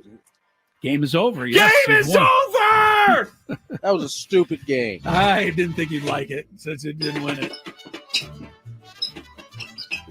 Those are my shoes on the glass. Sound like you're playing basketball over there. Sounds like shoes squeaking on the floor. Lack of rhythm is what that's called. I'm not going to disagree with you there. I've told you many times before, I am not made for dancing. It has to do with average temperatures in the year 2024. And this is the average temperature, hot, maximum per day, minimum per day.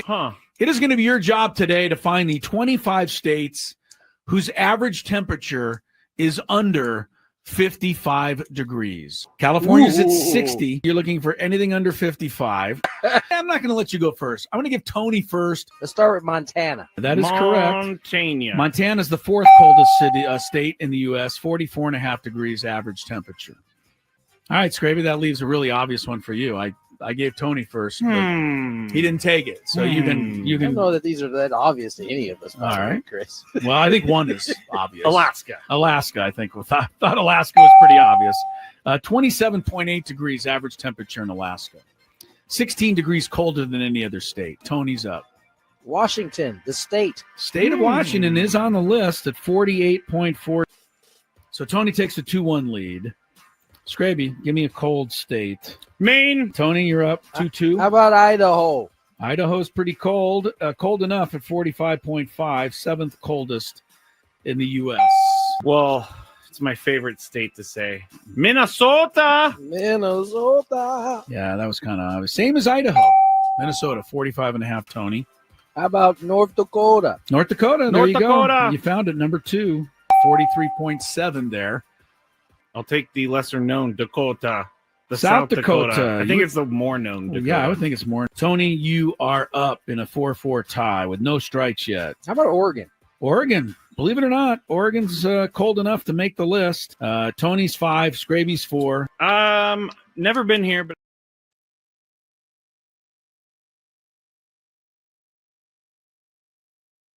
All right, we're back. I know I told you guys I was leaving, you're but back. We're both back. Sorry. Yeah. I don't know Sorry. whose turn it was, so.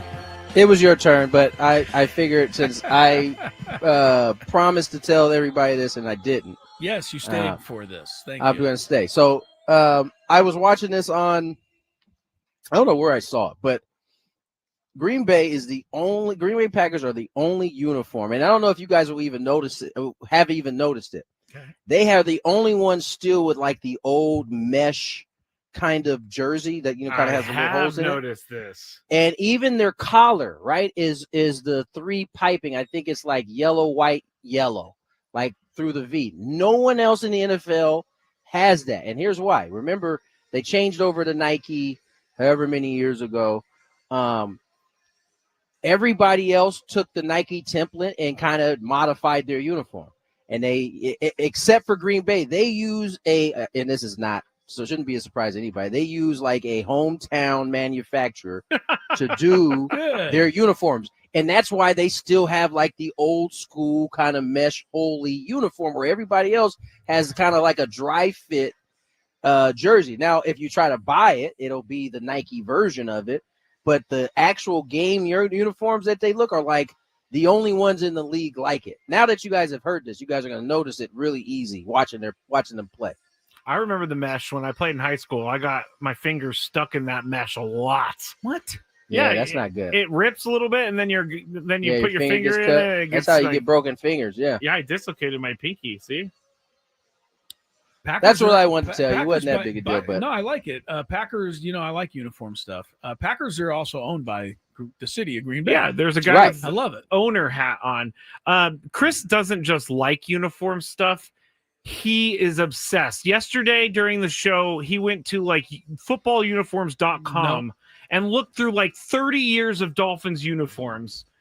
Yep. It was a lot. The website, it was a lot. Okay, the website for anybody that does uniform crazy about the NFL, it's called the Gridiron Uniform Database. And if you go in there, I'm just telling you, you can call up any game from any season in the history of the NFL and see who is wearing what uniform in that game.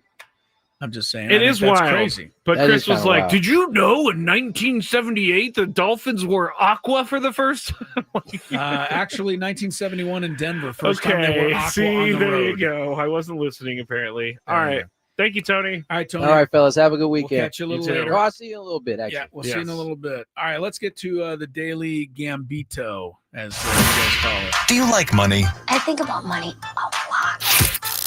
Do you like money without doing anything? Winning. Do you want to make money while watching sports? I think Washington is immortal luck. Washington! Woohoo! If you answered yes, this is your segment. Just don't blame us when you lose. Nothing is ever your fault. It's your game. Take it. Gwynn and Chris go through the top bets of the day in The Daily Gambit on 97.3 The Fan. Daily Gambit is our daily sports betting segment here on Gwynn and Chris. Please, everybody, gamble responsibly. Quick roster update for the Padres before we get into this, but they have recalled J.P. Sears from AAA El Paso. They have placed David Morgan on the 15-day IL with right shoulder inflammation, retroactive to September 9th, and Sears obviously is going to be the starter tonight. I haven't seen Morgan for a few days. I was wondering why. No lineup yet either. By the way, if you go to the Gridiron Uniform Database website, if you go there, I call your attention to Week 5 of the 1964 NFL season. Yes, 1964. Week 5, the only time in NFL history, both teams ran out onto the field, the Lions and the Vikings that day, both wearing their white road uniforms. They didn't communicate properly before the game. That is really funny. I love that. I gotta say, and it's documented there in the on the database website. All right, last night I was 3-4. You were 4-3. So you picked up a little finally. Ground. I did win the one bet where I went with Stephen Kolek to pitch more innings than the Yankees' Cam Schlittler. Yes, thank you. Kolek won that, but you ended up beating me for the night. So I'm 15-12. You're 11-16. I'm working my way back. You got a chance to get back to the 500 mark. All right, here's my favorite one of the day right off the bat. Colorado Rockies themselves over under 1.5 runs scored tonight. 1.5. I mean, they haven't scored at Petco this year. They haven't scored at Petco this year.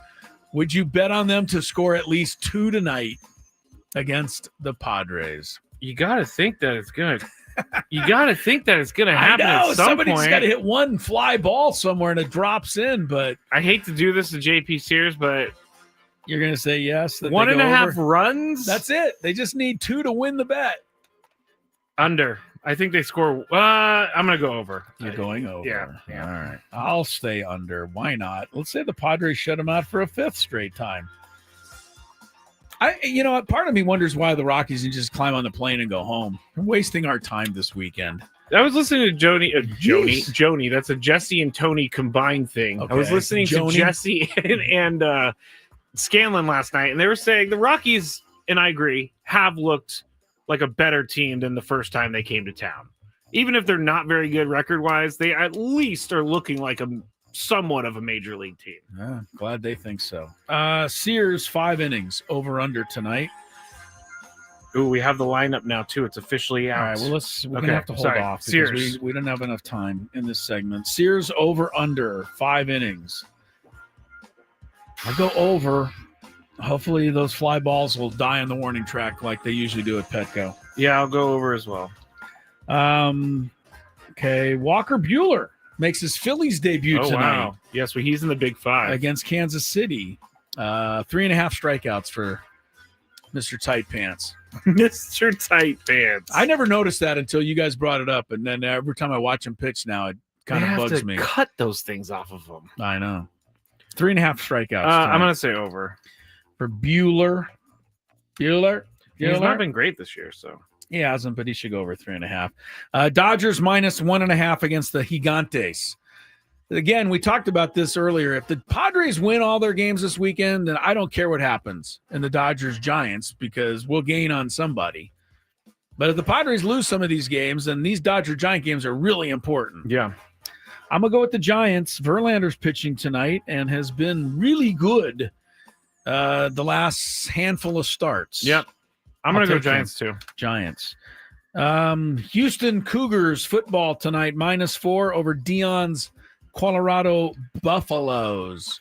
There's a lot going on with the Colorado team these days. Like Dion can't figure out what quarterback to start.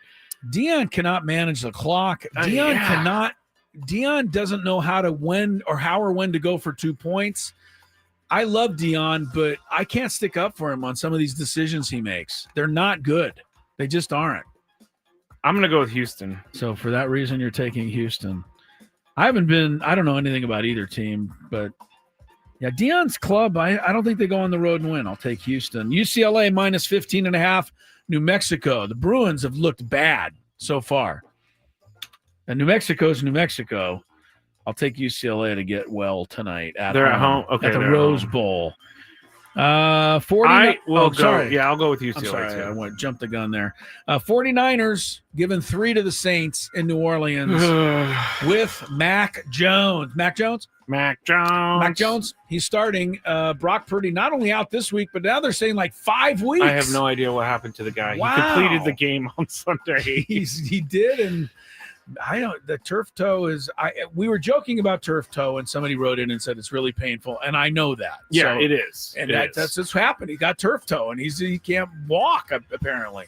Mac Jones will be fine. If they can't beat the Saints, they're in trouble. So I'm going to go 49ers. I am too. Here's the big one of the weekend: Dolphins -1.5 over the Patriots. How could any sort of person who puts these things together ever think that the Dolphins should be favored here? Because I don't think everyone watched the game. They should have watched just the how game. bad they were. Keep in mind, the Colts had 7 possessions, scored all 7 times. Yes, they did. Miami is a mess. They had a team meeting after week 1. That's bad. But at least they're getting it together after. Well, they're trying to anyway. I will say this: the Dolphins have covered, and this is what the bettors will tell you. The Dolphins have covered 9 in a row against New England, but the Patriots are the play here, people. I trust Uncle Chris. This is the worst Dolphin team I've ever seen. Patriots have to take advantage of it. What are you doing? I'm tempted to take the Dolphins, but you are really convinced that they're terrible, so I'm going to go Patriots. Go Patriots. One more thing. The WNBA playoffs start this weekend. What? WNBA playoffs are starting. Okay. The one best matchup in the first round, New York Liberty and Phoenix Mercury, both finished with the same record this year. They play game 1 in Phoenix on Sunday. The Liberty are favored by 1.5 on the road because they have championship pedigree, but Phoenix has had a good season and is at home here. What do you like? Phoenix. I'll go with the championship pedigree. Brianna Stewart. Okay. Not mentioning Simonia Ionescu. Sabrina, who bugs me. Simonia. I don't know where I came up with that. Who knows? I don't know. Who knows? What was that one you play? I don't know what's going on with my head. Yeah. Hold on. I that can makes get that sense. right here. Don't ask me why my mind works the way it does. I have no idea. I think that sums it up as we get ready for is Tony coming back already? Yes, for countdown. The countdown. All right. I'm looking forward to today's. It's a non-sports topic. You guys will like it. Coming up. Ben and I actually got in trouble once when I worked at the bank for looking up a celebrity, and it was totally wrong on my part. Totally wrong. Looking up their account number? Just I searched their name in the account system, and what is wrong with you? I was like 19. You'd be better off. You would be better. You'd be better off admitting that you wore your underwear inside out. Frankly, This guy is just searching up people's accounts.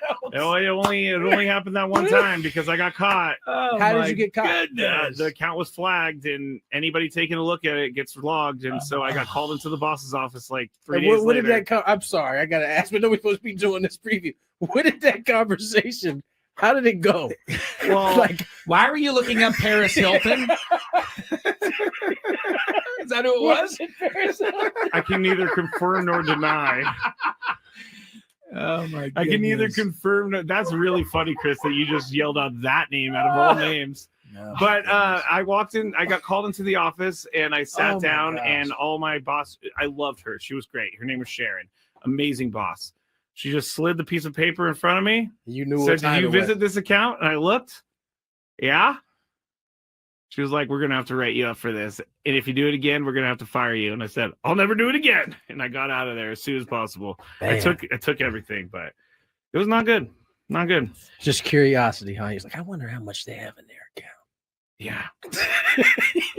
I mean, before I got caught, I did look up athletes. And, oh my God! I'm so glad you're sitting in this seat now. Yes, I'm so happy you're not doing any job that can be dangerous to people's futures. this was in the first year that I was there. I learned my lesson thoroughly. Chris, as I said, as soon as they walked in, they was like, "Yeah, that's our guy right there. That's our window. We're gonna take him down." Yep.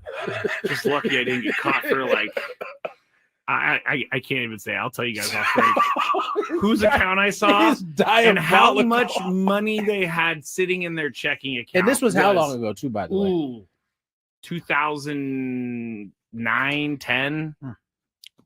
Way before I became a good person. Didn't Bank America end up getting in trouble? Or was that it was one of those banks got in trouble? All of them get in trouble for selling information. But I heard folks like you. I wasn't selling any information. I was just wanting to see what was going on. Curious. I didn't check their account activity, which I could have. Been like, oh, they bought this here. I'm going to go up there. You know, I'm not that creepy. Well, that's stock. Oh, yeah, you're not that bad. I'm not that creepy. This is amazing, by the way. We're supposed to be doing. How are we supposed to do baseball picks under I these don't think we can circumstances? anymore. I think we gotta push it. You guys never did it? Well, I mean, no, Scrape. We didn't. Really? Okay. Like you work at a bank, you're looking at people's account information? That's unbelievable. It only happened for a little bit, and then I got in trouble. For a little bit. I can't stop laughing at this because it is quite hilarious, Scrape. But you were saying that I may have gotten robbed or whatever. I actually did get robbed when I worked in San Francisco, and they're called quick change artists. How long did you work in the banking industry? 8 years. I was a teller supervisor when I finished. I was also the merchant teller, which took in around $150,000 in cash a day. Guess what? Always balanced at the end of the day. Yeah, I bet. But there was a guy who walked in. He had about $5,000 in hundreds, and he handed it to me. He said, "Can I get 50s for these?" And I said, you know, it's pretty annoying that he wants $5,000 in hundreds. In hundreds, and he wanted $5,000 in 50s. He just wanted 50s instead of hundreds. So I had to go get it from the vault. I come back. I'm starting to count it out, and then he's like starting to ask me questions as I'm counting it out. He's trying to and then what did I tell you, Chris? This is what I'm talking Hey, about. That window right there. Hey, this guy was so good that no one No one saw it coming. But so when I started getting mad at him because I counted out the 50s, he goes, "What are you doing?" I asked for 20s. And I'm like, "What? You did not ask for 20s. You asked for 50s, bro. Yeah. I had to go to the vault to get those 50s." And as I was getting all mad and talking to my boss, he took the cash off the counter and put it into this folder that he had on the thing that the original 5,000 in hundreds. Yeah, well, he kept going like that, and then I was so mad, I just grabbed it and I threw it in my drawer. And then he was like, "You know what? I'm out of here." And he walked out. And then at the end of the day, $3,000. He got an extra 3 on you. $3,000. Yeah, he got $3,000. The thing about criminals like that, they can sniff out a mark really easy. I'm not a mark. You are 1,000%. I was actually the bank's dog. They got you for 3 extra. And that's the only time in my 8 years that I ever had anything happen like that. I'm sure there are people who've been there 8 years that never had 0 taken. Scrape, I got a 20 here. Can I get 5 5s, please?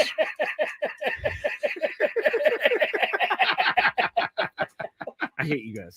Let's get to that was one of the worst moments of my life, but you know what? It taught me a lot. Never trust anyone ever again. You know what? You definitely have looked. All right, welcome back. We got a countdown for you. But before that, Scrape, maybe just blurted out that organ music, which means we got to get you a lineup for tonight's game. Get your lineups here. Scorecards and lineups here. That was hot roasted peanuts. Hot roasted peanuts, yeah. Yeah. Cold beer here. Cold beer here. I don't know why I'm just repeating everything you say. Pretzels here. Scraby's an idiot. That was good. I will give you that. Almost got you. All right, here we go. I don't know if this is the first time all year. Probably not, but it seems like it. The lineup is the exact same as last night. I haven't seen that in a while. Seems like there's some tinkering of, somewhere, but not today. Tatis, Arise, Machado, Sheets, Laureano, Merrill, O'Hearn, Cronenworth, Fermin. Same 9 as last night. J.P. Sears, Tanner Gordon, a rookie for Colorado, who does have 5 wins. He's pitched okay. 5 wins for the Rockies is saying something. Rockies don't have a lineup out yet. Pretty sure they can't figure out who to put in it. Call me silly, but the Rockies haven't scored a run here all year in 4 games. Yes. The first time they were in town, though, was it Kyle Farmer? Do you remember that? He had like every hit they had. Yes, I do remember that. Right? So why wasn't he in the lineup last night? Like the only guy that's gotten a hit for them, they didn't even play him. I mean, what has he been doing for I don't rest care. of the season? Put him in. The Rockies deserve where they are. Like I said, Rockies, just go home. Wasting our time this weekend. Are you too good for your home? You ready? You want traffic? Yes. Tony's ready. Countdown. It's going to be fun. From the 855 Get Ross Traffic Center, protecting San Diego after accidents or injury, here's Kelly Danick. This game day traffic report is brought to you by Crystal Geyser, Alpine Spring Water. Well, stalled car has just been moved over to the right shoulder, southbound 5 before Grand Garnet, and got an accident clearing on northbound 5 at the East 8 connector ramp. Got a collision on westbound 8, partially blocking the South 15 transition ramp.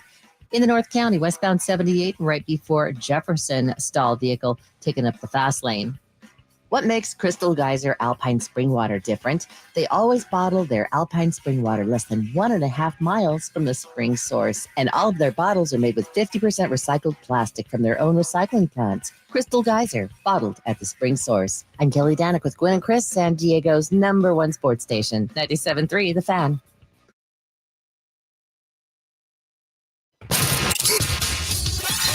It's now time for Gwynn and Chris to rank their top 5 of the day. Gonna grip and rip as usual. But this isn't just a regular top 5 list. I love it. It sounds sadistic, but I love it. This is the countdown. And it starts right now on 97.3 The Fan. Oh, sorry. I was doing notes. I forgot I host this segment. I was like, yeah, he's like, over there. Hello, get out here. We're on. Countdown time. It's finally a Friday, so every Friday we think of something subject. We give our top 5 in that subject. Most of the time it's sports related, but not going to be that way today. Video games are on the subject of today's countdown. I have a feeling that judging from the generation I grew up in, where, Pong was a big deal. I can't. What I'm saying, because I did play Pong. I just want you guys to know that. Where, Pong was like the first video game, I guess, ever invented, or at least recognized as such. Anyway, I don't think we're going to have many of the same, is what I'm getting to here. I know. I think this is a good one. I'll probably have some This is a good one. oldies, but I hope goodies, and you guys will have stuff that I probably where people go around in the video game and try to create as much mayhem as possible. Isn't that what video games are now? You can do anything. Okay. You can do anything. Well, let's see what we got. Number 5. I mean, N64 used to have a dolphin video game. I think it was called Echo. What? What are you talking You said about? what? I think that was actually Dreamcast. Anyway, go ahead, Chris. You're first. You want me to go first? Yes. All right. Number 5 for me is, I think, an all-time classic. It was an early one, but it was called Space Invaders. Oh, of course. We had one of those for some reason. We got one, and it was in the fraternity where I lived, and obviously it was free to play. And that meant that I probably missed a few classes because I just started playing Space Invaders and just going on and on. I don't want to try to, it's hard to describe, but I know that I did learn one secret about the game Space Invaders. There was a what do you call it? A saucer that went, a flying saucer that went across the top of the screen. Yes. Sorry. That needs to be clipped, by the way. That was wild. So there was a salsa. Yeah, all of the sauces. But all of the other invading machines were coming out. You had to shoot them. But then every, 35, 40 seconds, this one would go across the top of the screen from left to right or right to left. And if you shot that, you got bonus points. Somebody taught me that if you took something like 17 shots and then waited for that saucer to come across, you always got the maximum if you hit it on the 18th shot. A little bit of a cheat code. Space Invaders was number 5. Look it up. I know what it is, Chris. All right, you do, but not everybody. It's on my phone, actually. I play it all the time on my phone. Interesting. Okay. Where do we want to go next? Let's go. Tony. I'll go next. Yeah. We'll take you back to the 90s. And I can't remember. I think this was maybe Super Nintendo or maybe Nintendo 64, but a racing game called F-Zero. Oh, man. Yeah. I remember that. It was a throwback game. It was like a futuristic kind of racing game. I can't even describe to you what the vehicles were. They just looked like they hovered and they were kind of fast. Love that game. Yeah, that was a cool game. A cool game. My number 5 is, I can't put it at 1, but I'm just going to say the Madden games, because growing up, I really, truly believed I was going to be a general manager for the San Francisco 49ers. And so I would go into the franchise mode, and I would do everything by the book. Contract negotiations. And my team never won the Super Bowl, so I because you got to skirt the rules, man. Well, I know I got to go, and I actually just got a bid on all the free agents. I was like trying to build a roster and the salary cap. This guy's over here trying to save money, like a regular owner. Well, I have to extend Steve Young next year, so. But, yeah, I love Madden. I haven't played the newish ones. The last one I played was like 2 or 3 years ago.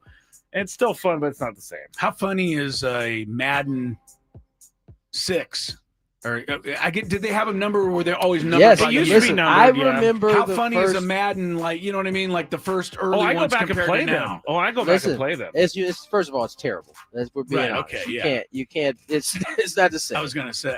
I remember my dad used to, one of his perks was they used to send him all the video games early. That is amazing. And so I remember going to visit him in spring training, and he already had the Madden, and it was like the greatest thing. And, I mean, the snow. It was the first time you could like put snow on the field and play. Was fun, yeah. Oh my gosh, it was the greatest thing ever.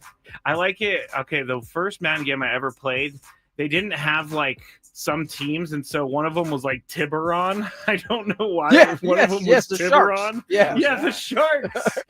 Because like teams weren't giving their okay to use the likeness, and so they would put in like a fake team. By the way, Tiburon. They hadn't quite figured out a way to monetize it yet. Yeah, exactly.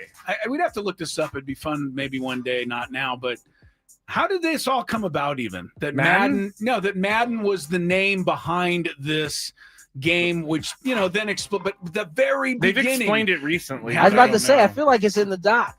Yeah, there is. Yeah, it's in the there's a documentary about John Madden. Yeah, okay. Yeah. All right, I'll have to check that out. Yeah, I think it was just because his name was huge. Yeah, and then so they just he went named in the game development. after him. And Well, yeah, you got to remember it was he at the time. I mean, there were some obviously some stars, but him and Pat Summerall were like the dude at the time. Yeah, and he had, I think, the first couple Pat Summeralls did, on yeah. the games with Yeah, him right. for the most part. Okay, last thing on Madden. The early ones, whenever you would have a big play, he would go boom, and he would just say it like they only had like 10 lines recorded. Yeah, right. My man, poor John Shambi now, who's doing it for man. they got like it's like a full 2 days to do that It's whole gotta thing, come be- up with all the different sayings. Like it's crazy. He Now. must make a It's lot got to of be money for it, 50,000 though. different things that he has to do. It's insane because I'm playing the game and he's like referencing things. Right, he got like full specific summary to the- stories. yeah, exactly. It's crazy. Number 4. Oh wow. Okay, number 4. Wow. You surprised? No, I'm not. I mean, I've heard most of this stuff. I'm not into that world, unfortunately, for me, because I think it would be fun. Missile Command will be number 4. Missile Command is just basically a little bit of an updated version of Space Invaders, and instead of space creatures coming at you, there's just missiles coming down from the top of the screen. Yes, you have to hit and them.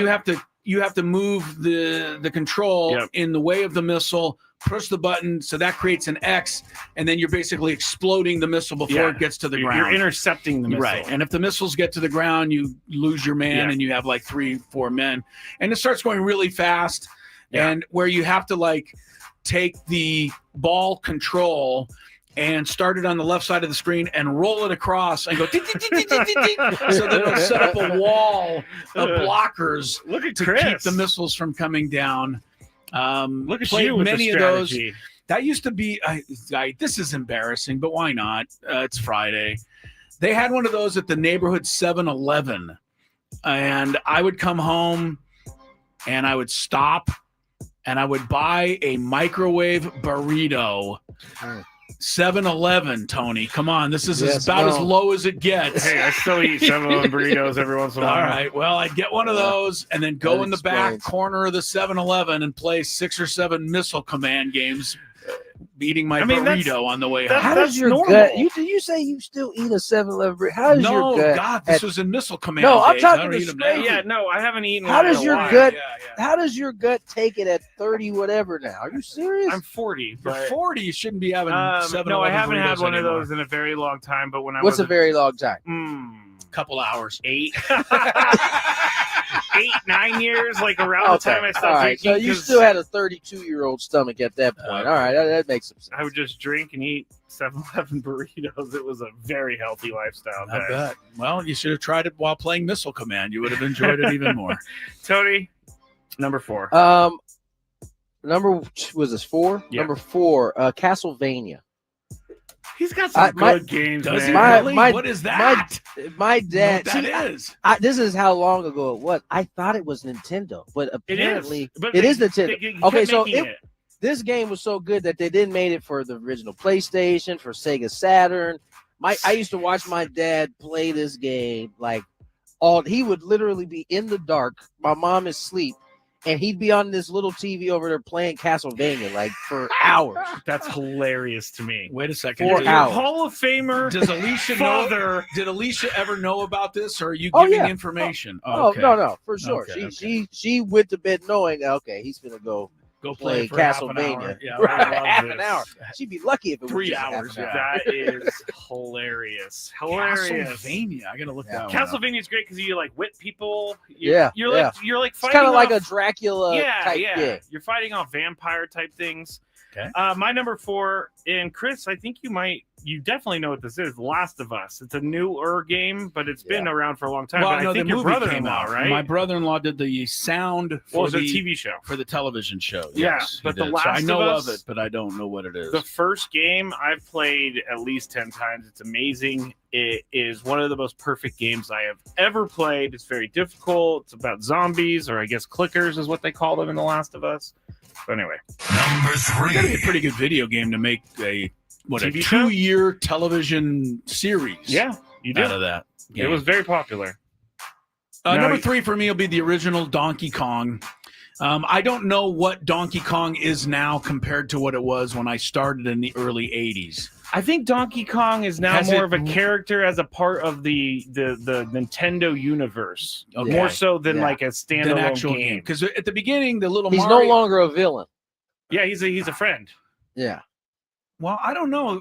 Okay, the I original. mean, he was trying to drop barrels on you. He Right. wasn't. No, that trying was to kill the, you. it wasn't the Mario was trying to save the girl, The princess. the princess at the top. You had to climb up all these ladders and Yeah. avoid.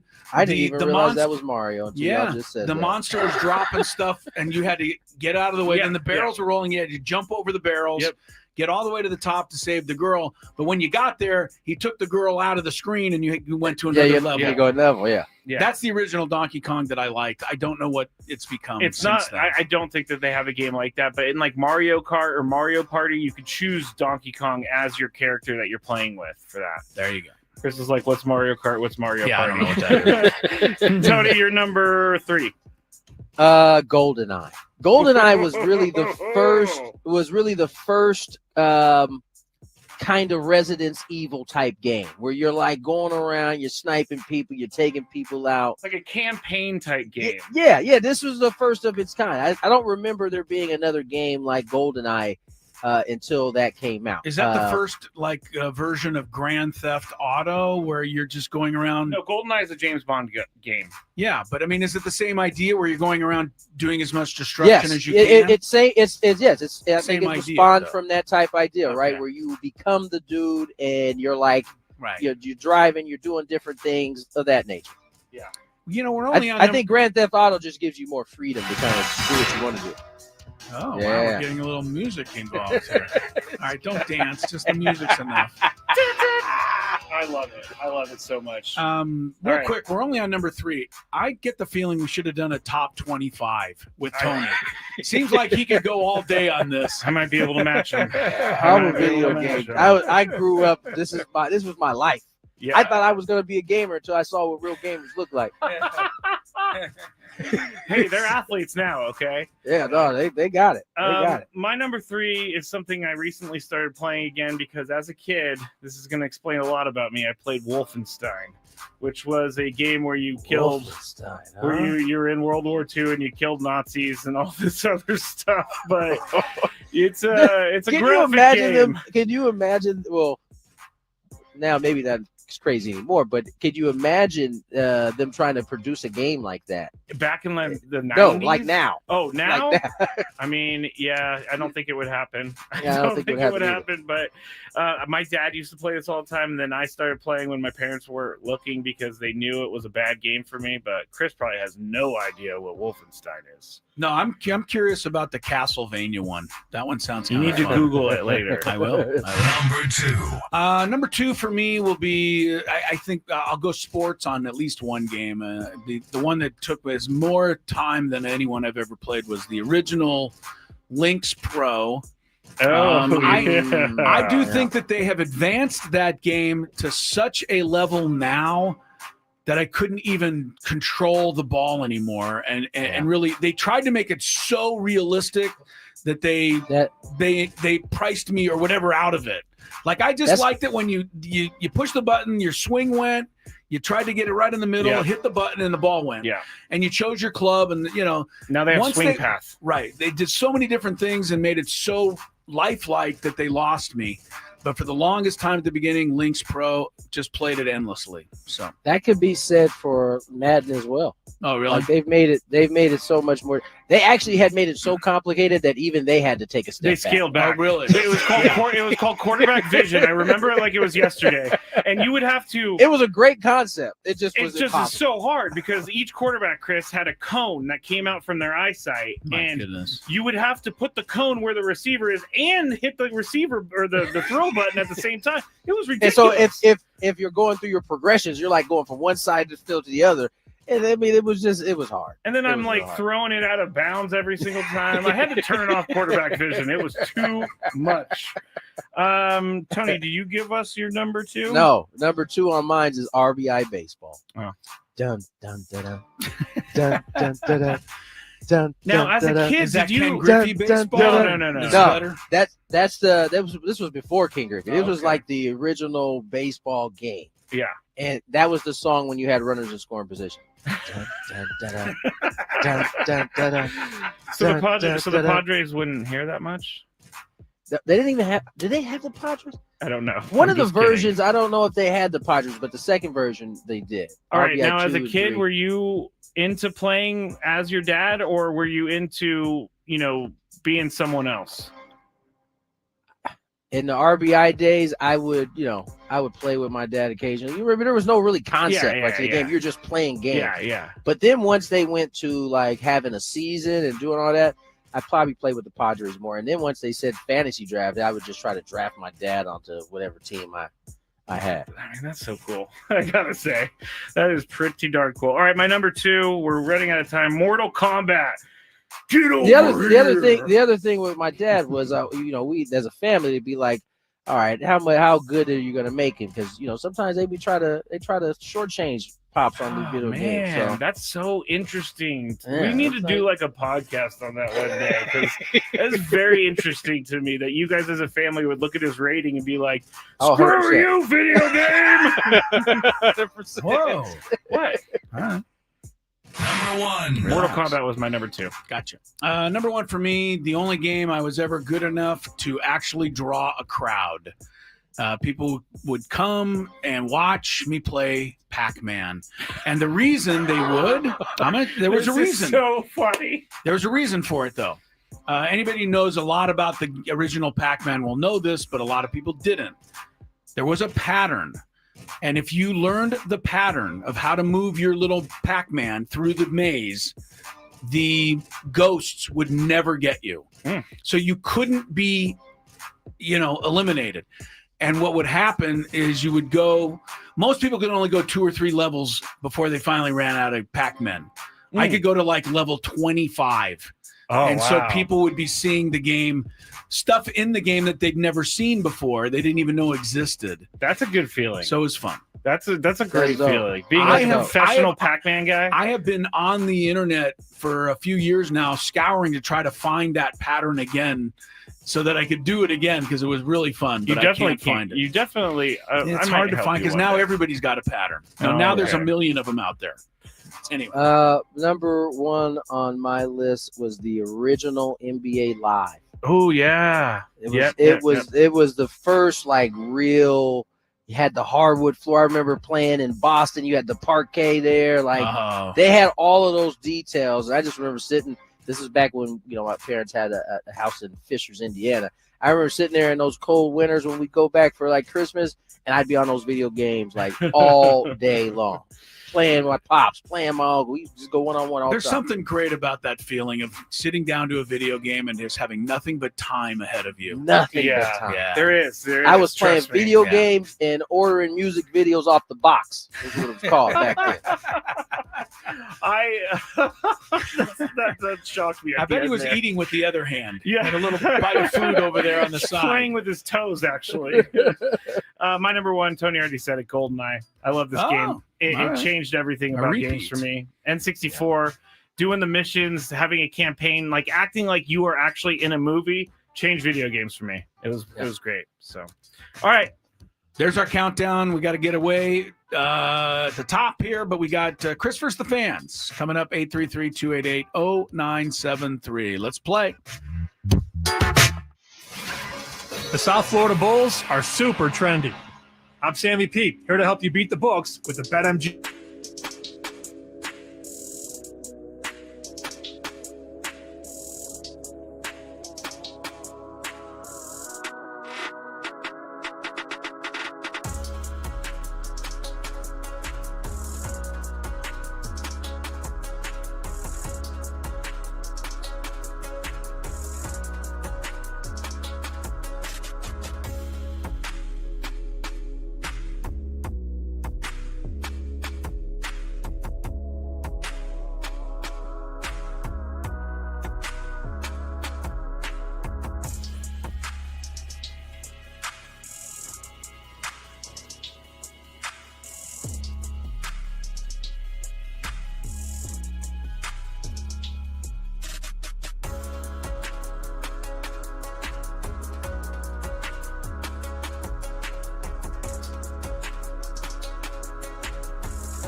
Tony is down at Petco Park. He'll be back. I think he's going to play some video games. Probably is. After that countdown. Didn't he seem like, I joked about it, but it seemed like he could name about 50 of those things. He was just warming up. Yeah. On his list. Like I struggled to name 5. That was my limit. But anyway. I liked it. I could also go on. You could do that for a while. Yeah, I have another one called Conker's Bad Fur Day, which is a game about teddy bears. Video games. Just love it. Incredible. That's the thing. Gamers. Gamers. What do you have to do to be a gamer? Like, do you get in play video games? But I mean, can you get make money for being a gamer? Oh yeah. Yeah. If you're really good at it. Like not even just If you're really good at it, you're making millions of dollars a year. What? Yes. If you're really good at it, you go to these tournaments, you play in tournaments, you get prize money. You could with sponsors, you could probably easily make over $1 million. Is this on television somewhere? Somewhere on one of those weird channels. I bet I can find it. Yeah. All right. Can I tell you, Chris versus the Fan? Speaking of big games, that's coming up here. Chris is stunned. I am a little stunned that you can be a millionaire just playing video games. Oh yeah, that's easy. I mean, well, there's so much too bad money. that wasn't around when I knew the Pac-Man pattern. I'm sure they had Pac-Man tournaments, and you could have probably. I'm pretty sure they would have. I'm pretty sure they would have kicked me out of the tournament once I started running the same pattern every time. Well, it doesn't matter. I mean, that's their fault for coding the game that way. I'm sure I wasn't the only one who knew the patterns. That is true. I did awfully well in the old Pac-Man days, but I actually didn't do anything. I just learned the pattern and then followed it. That's enough no for me. skill at all. All right, we got Padres, we got Rockies, we got game 2. Yes, I guess the Rockies have decided to try it again. I don't know if there's a record out there for the most consecutive times a team has been shut out in one ballpark, but 4 has got to be getting pretty close to it. Yeah, I would think so. I would think so. Yeah, we'll see if the Padres can blank them again tonight. JP Sears will get the opportunity, and Sam Levitt will have the pregame show in about 90 minutes. Padre lineup is out. If you're wondering what it is, look at yesterday's lineup. It's the exact same as that one. Rockies still haven't turned in a lineup, so that leads me to believe maybe they are thinking about whether or not to try to play tonight. They're going to play tonight, Chris. Those guys want their paycheck. Let's play Chris versus the Fans then right now. If you had one shot, one opportunity to take down the human almanac himself, howdy do. Now is your time. Listen to me, this guy is dangerous. Now is your opportunity to win a prize. Well, I hope you know what you're in for. Chris versus the Fans starts now on 97.3 The Fan. All right. Wow, why am I so loud? You have to make it through 3 questions. Each question will get more difficult. If you get the question right, you move on. If you get the question wrong and Chris gets it right, you are eliminated. But if Chris gets it wrong, then you move on to the next question or you win. If you're a first-time player, let us know before you get into it, and you'll get that first question for free today. You can give us a call right now, 833-288-0973. If you want to win, because, I mean, everybody's won this week. That is true. A clean sweep out there. Oh, there's the prize. I was like, where did I put it? You're going to be qualified for a chance to win the grand prize, a trip to see the Eagles at Sphere Las Vegas, including 2 tickets to the show on January 30th, a 2-night stay at the Venetian Resort Las Vegas, a Vibey VIP package, and a $100 gas card. The Eagles have added 2026 shows to their residency at Sphere in Las Vegas on January 23rd, 24th, 30th, and 31st. The residency features a total of 48 shows through Saturday, January 31st, 2026. Tickets at Ticketmaster.com. All right, let me get the phones.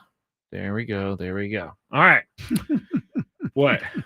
Nothing. Good. You're just laughing. I don't know why you're laughing. Because you're making funnies over there. Okay, here we go to our first contestant. Let's go to Mark. Hello, Mark.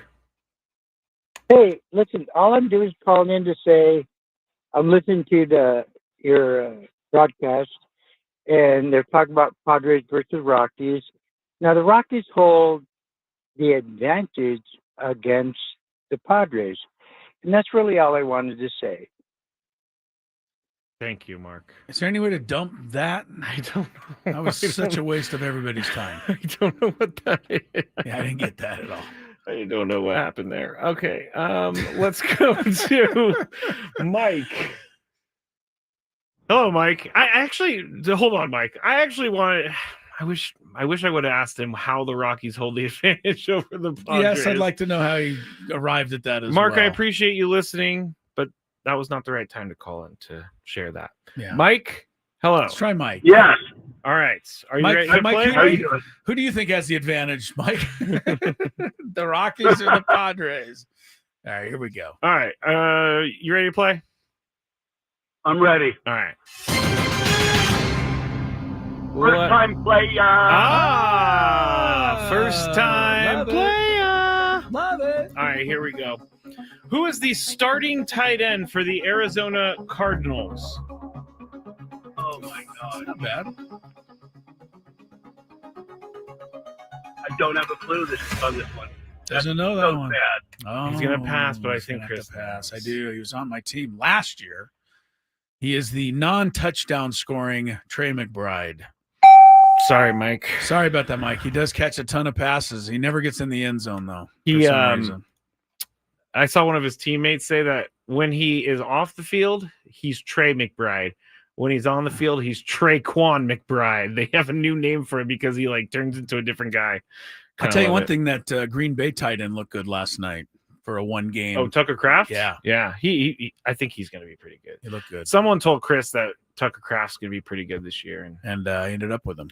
Yeah. Happily. That someone would be me. You were the one. All right.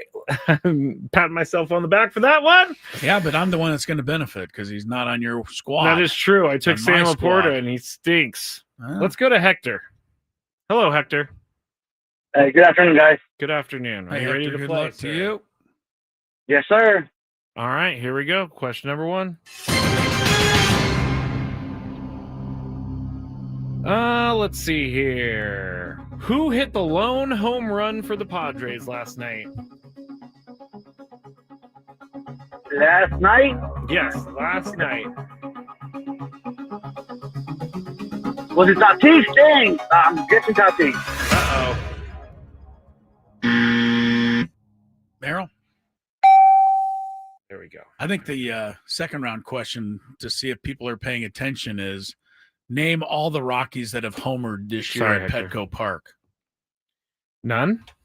Of course, they haven't scored. Oh, duh. Hard to believe they've hit a home run. I didn't put that together. I guess you No, didn't. not you know. I'm a little slow today. Yeah. Let's go to. I think it's Elijah. Hello, Elijah. Hey, how's it going, Kirby? Pretty good. Are you ready to play? I am. This is the first time I ever played, too. Oh, first time player! player. Here we go. Question number 2. What former Jaguars running back is now a contributor to NFL Network?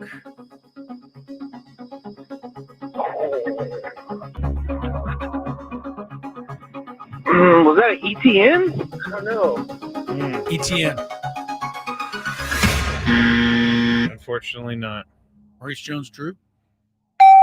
I'm answering fast today. I'm not giving any You are background. Yeah. For all the stuff that we went through this week, you Yeah, are I've just been crushing it right getting now. routed all week, but today, well, I got to say, we haven't had the. Hey, don't! I'm stopping you right there.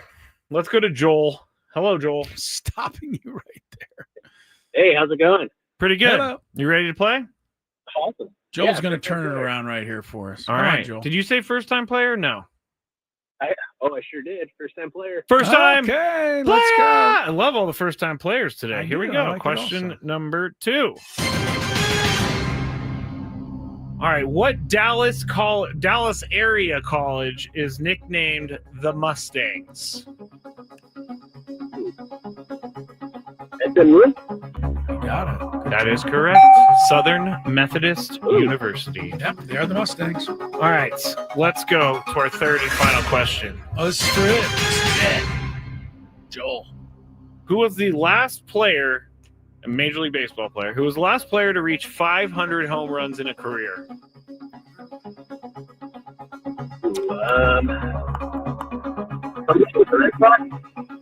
Say it one more time.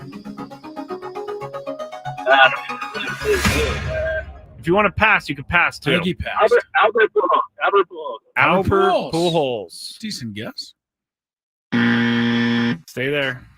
You know, it's kind of funny. We always say that's a good guess, but it really isn't. If you don't get it It's right, a good guess because no, it's not. Okay. Only good guesses Chris is is a right feeling himself today. one. No, I'm going to take a guess too because I don't think I know.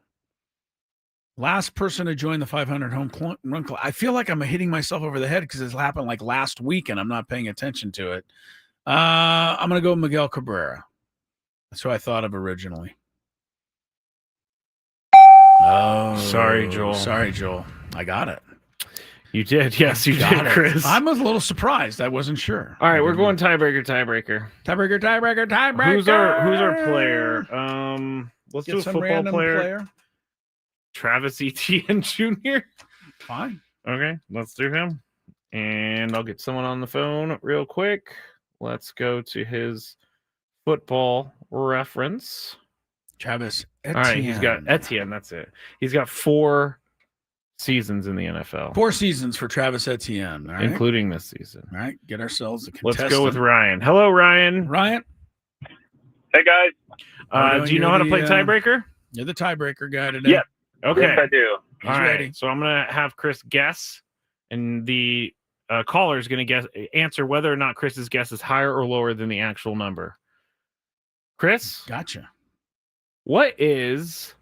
How many receptions has Travis Etienne Jr. had in his career? 3 seasons, full seasons. He's been pretty healthy, too. I'm say 100. 100 receptions. There it is. All right. Now, Ryan, do you think the actual answer is higher or lower? I'm going to go lower. Lower. Incorrect. I'm higher sorry. than 100. 135 catches in his career. All right. Let's go to our next caller. The game that won't end. Hello. Are you there? Hello. Wireless caller. Last digit in their number is 98. Hello? Hello. He's Okay. got it. Yeah. All right. Scraby didn't have your name. Yeah, he wasn't you're able on. to screen you. Are you Who ready is to this? play? Who Who is is You this? should ask who it Yes. is. This is Jose. Jose. All I'm going right. to put your name in the computer right now in case you ever call back, Jose, and we'll never have this issue again. All right, Chris, stay right there, Jose. How many touchdowns has he had in his career? Travis Etienne. Let me say rushing touchdowns. Okay. Rushing touchdowns. 20. 20 rushing touchdowns. Jose, has he had more or less than 20 rushing touchdowns in his career? 3 years, I would have to say Less, he says. You are correct. Nice job, Jose. We end the game, thankfully. He had 18 rushing touchdowns. It was close. 18. You were very close. Close. You know, it's so funny because in 2023, he ran for 1,008 yards, 11 touchdowns, and he caught 58 balls for 476 yards. And then I had him in fantasy last year. Not much. 2 touchdowns last year. All right. He had a good game last week. 140-something yards for the Jags. 143, I believe. As it was. All right, Jose, on the line. You'll get the info here to Mr. Scraby, and we will take a break while you guys take care of that. What else is coming up, Scrabe? Well, we got the Big Five. We're going to hear from Nick Pivetta at 5:20. Man, Nick Pivetta was good. He was If you're very just tuning good. in, you missed a really good interview, but the good news is you'll get to hear it again later. It was really good. Not because of us, because of him. Yeah, he was like, Chris goes, I know you got things to do. And he was like, no, I'm good. I know. I'll keep talking. I know. And he shouldn't have kept saying that because We would have taken kept it. talking. Yeah. Kept asking him questions, but he was really good. You'll like that interview. For now, though, hopefully you'll like the traffic. Usually Fridays, it's not as bad. We'll see.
5 o'clock hour. Chris Cello, Tony Gwynn Jr., with a big 5 around the corner, will join us shortly again from Petco Park. Scraby's there. Couple of quick football notes for you. Football Talk 97.3 The Fan, presented by Paramount Plus. You can't count on much these days, but you can always count on Sundays with the NFL on CBS and Paramount Plus. Watch your local NFL game live every Sunday on CBS and Paramount Plus. All season long, visit ParamountPlus.com/NFL to get started today. Here's the notes. Brock Purdy, no go. Not playing this weekend or for a while, 49ers say. Mm-hmm. Mac Jones is the starter. Tyreek Hill, Miami, says he's not focused on the charges of abuse allegations. He's focused on football. Who's this? Tyreek Hill. Oh. You know, he I thought you were talking. I don't know why you're talking Mac. Oh. I thought you were talking Mac Jones. No, I'm Mac like, Jones wait, is the what? last story. Mac Okay. Jones is the All last story. Tyreek Hill, the first time he gets open more than 10 yards downfield will be the first time in like 3 years. He is playing. Chargers, lineman Tier Tart. He's the guy who slapped Travis Kelce last week. Okay. He got fined $12,000 for doing that. They'll actually make the official announcement tomorrow, but you know ahead of time. Both the Steelers and the Seahawks have big injury problems on defense heading into their showdown in Pittsburgh Sunday. Jerry Jones? Not Mac Jones now, Jerry Jones.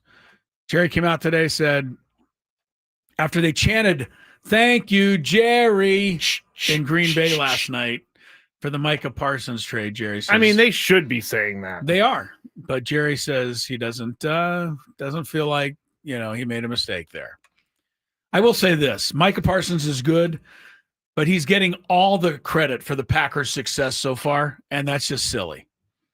Like, there's 11 other guys out there that are really playing well on defense, not just him.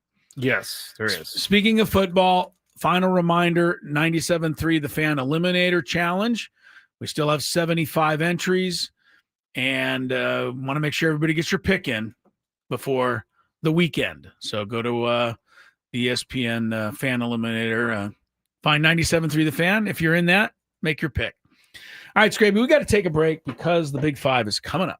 And you're rocking and rolling. You're ready to roll. We're ready to roll. And Tony's, just knocking down the door.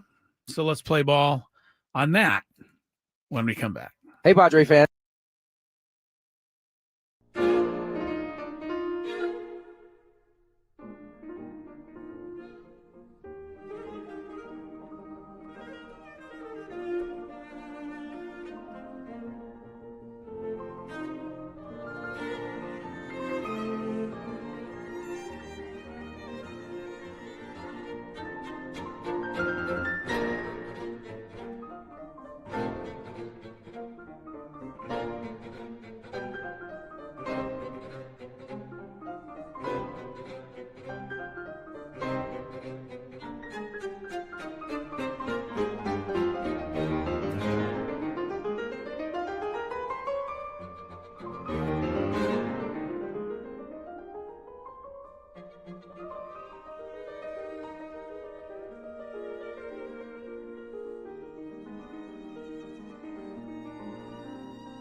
Big Five time, 4:34 time.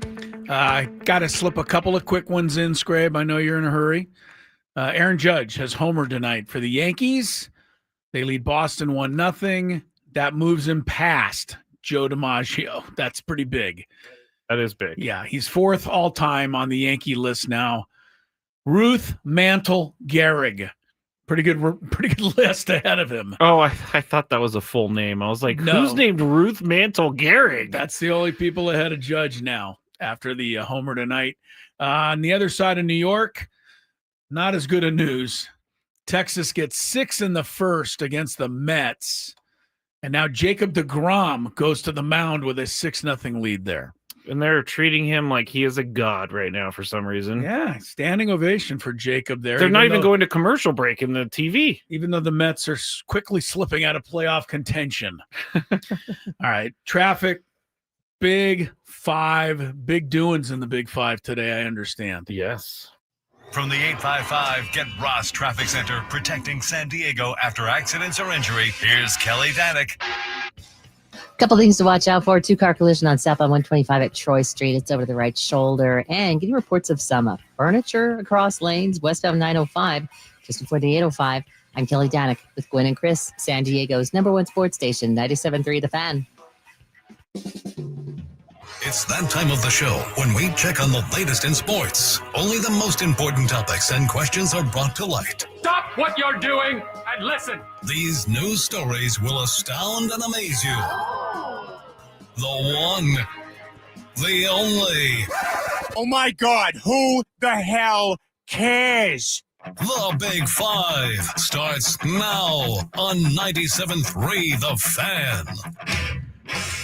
All right, we normally don't start with video game news, but I'm a little bit behind on my video game news research. And so I saw something today and I was like, I have to put this in the Big Five and I have to start with Number it. 5. Because video game publisher 2K Sports is using this week to promote plans for their upcoming college basketball game that is coming soon. On Friday, last week, that's why I'm late on this. The company posted on social media that is not only working on a college basketball game with more than 100 programs from across the country, but also has big plans for 2027. Their statement read, "Yes, it's true.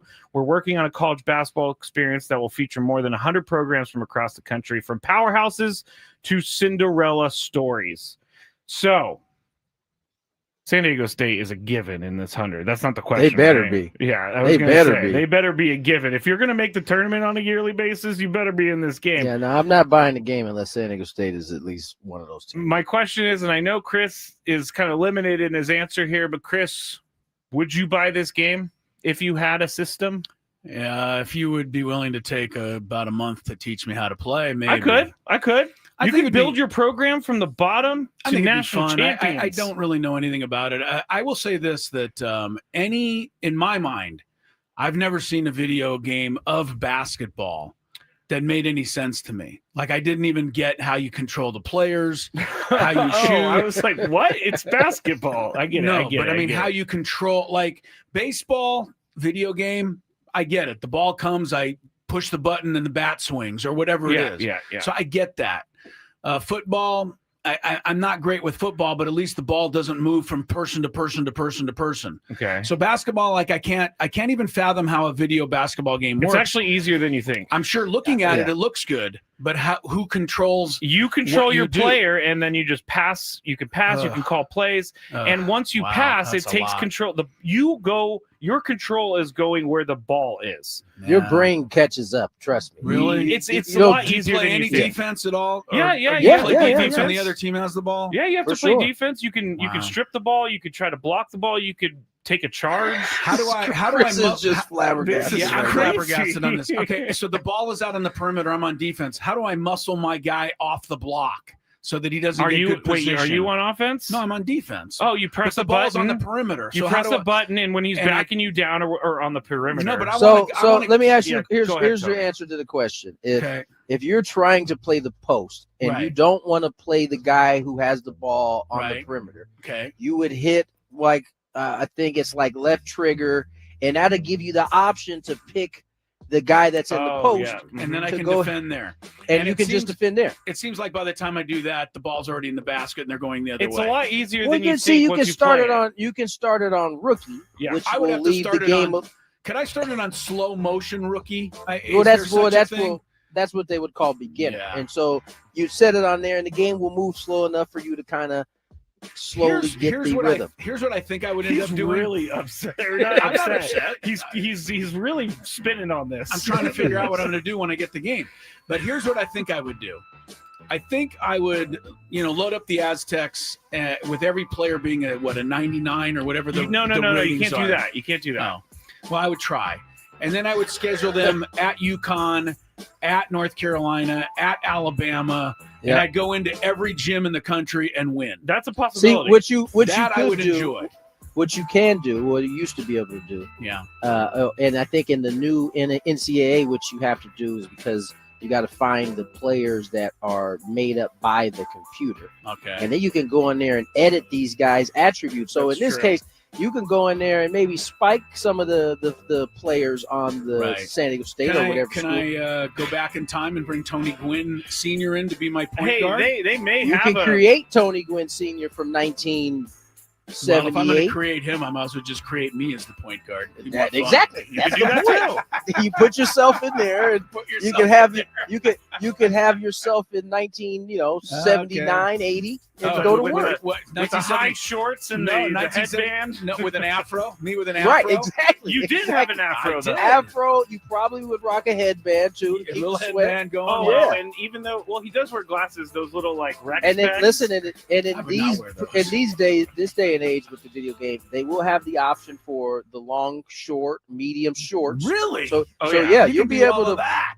You'll High be socks, fully able to go colored fully socks. back. Wow. What color is your left armband? Right. You can All do right. everything. All right. Well, having said all of that, no bleeping way I'm buying this game. So there you go. I may There's this your may be an answer. off-season There's thing your where answer. we teach Chris how to play, and then he takes on a listener or something like Well, that. you'd have to really, okay. Tony, I know that you're going to buy this game. Yes, Okay, absolutely. all right. There's no question. I may even buy it too. What's your so. story? My story? I'm probably you're going to buy buying it. it. Okay. These games do get pricey though. We do. also The beautiful thing is I don't have to go anywhere to buy it now. Like I No, can you just go to the PS or you have the Xbox. store on the game, and then or in the Xbox game, and just download it. Boom, it's mine. There's no disc. The bottom line, which we haven't discussed about the college basketball video game, is that we have to make sure that somebody sends a check to Ed O'Bannon because that's where the whole. Oh, don't worry, he's got. That's where the whole NIL world started. To make no mistake about that, Ed O'Bannon's first lawsuit against the game companies for using his likeness. Ed O'Bannon crawled so that these young Yes, men he and did. women Ed can O'Bannon fly. made these guys a lot of money. I remember LeVar Arrington was never a part of Madden because he didn't Yeah. give them the right There to you do go. it, and I was like, "What's the point?" Same with Bonds. Literally Remember- everybody is in the game. You remember what was it? Bill Dowd, I think it was for Yes, RBI baseball. One of those baseball Yeah. games that Barry Bonds couldn't be in. That's hilarious. All right, we just spent 6 minutes talking Yeah, we about a did. video This game, is how we so- end up here. all I the know. time, This by is the way. how we end up going too long. Number 4. But it was a good A conversation. quick tip of the cap to Sonny Vaccaro, who spurred Ed O'Bannon in that direction. Yeah, he did. Changed All right. it for everybody. If you're out really there, have Sonny. no idea who you guys are talking about. You don't but- know who Sonny Vaccaro He was the That shoe does sound guru. He got familiar. all the young dudes to sign Yeah. to He was the he guy got Kobe who to got sign Jordan to Adidas. Jordan to Nike. I mean, come on. All right. Matt Damon was Sonny Vaccaro in that movie. Yeah, that's where I've heard his name then. All right. It was Air. Anyway, we gotta get moving. I Yeah, need come to on, stop. 7 I minutes don't know. now. I want to ask a couple I more need to stop questions. going. I need to- about the video. I mean, we could talk about video games for the next 30 minutes. Today's Walker, Big Five, only one question. Walker Buehler can't wait to return to the major leagues today when he's going to take the ball for the Phillies for his first game, or for the first game of a 3-game series against the Royals. Among the main reasons he's so excited, he hated the automated ball and strike system used in the minors and was likely to be, because it's going to be coming to Major League Baseball for regular season use. I'm all worried about the video game now. So I he can't doesn't speak. like the head tapping thing? He or- doesn't like anything. All right, Here's doesn't what he like said, anything. quote, Okay, I think well, it's inaccurate. Wait a second. Just stop there. Hold on. You just described Walker Buehler to a T. He doesn't like anything. Okay, quote, This is from Walker Bueller. I think it's inaccurate. I think in most of the stadiums, it's not even actually on the plate. I think it shifts certain directions in certain ballparks. I think the human element is a huge part of this game. I think starting pitchers that have pitched for a long time deserve certain parts of the plate that other guys don't get. Yeah. I don't get that either. The strike zone is the strike zone. No, he's been there 8 years, so he should get more strikes called. Oh, yeah, I should get this outside corner because I put in service time. That's his thinking. Bueller. That's Tony, you're up first.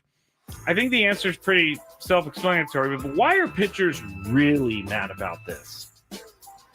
This is the first time I've heard a pitcher say that he thinks the actual system is inaccurate. Okay.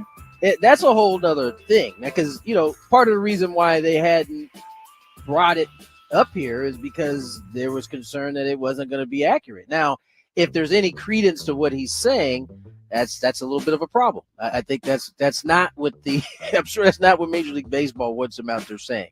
However, I mean, he might be able to speaking guys about, playing games in Charlotte or, wherever he's playing these games where they don't have quite the technology system of a big league stadium.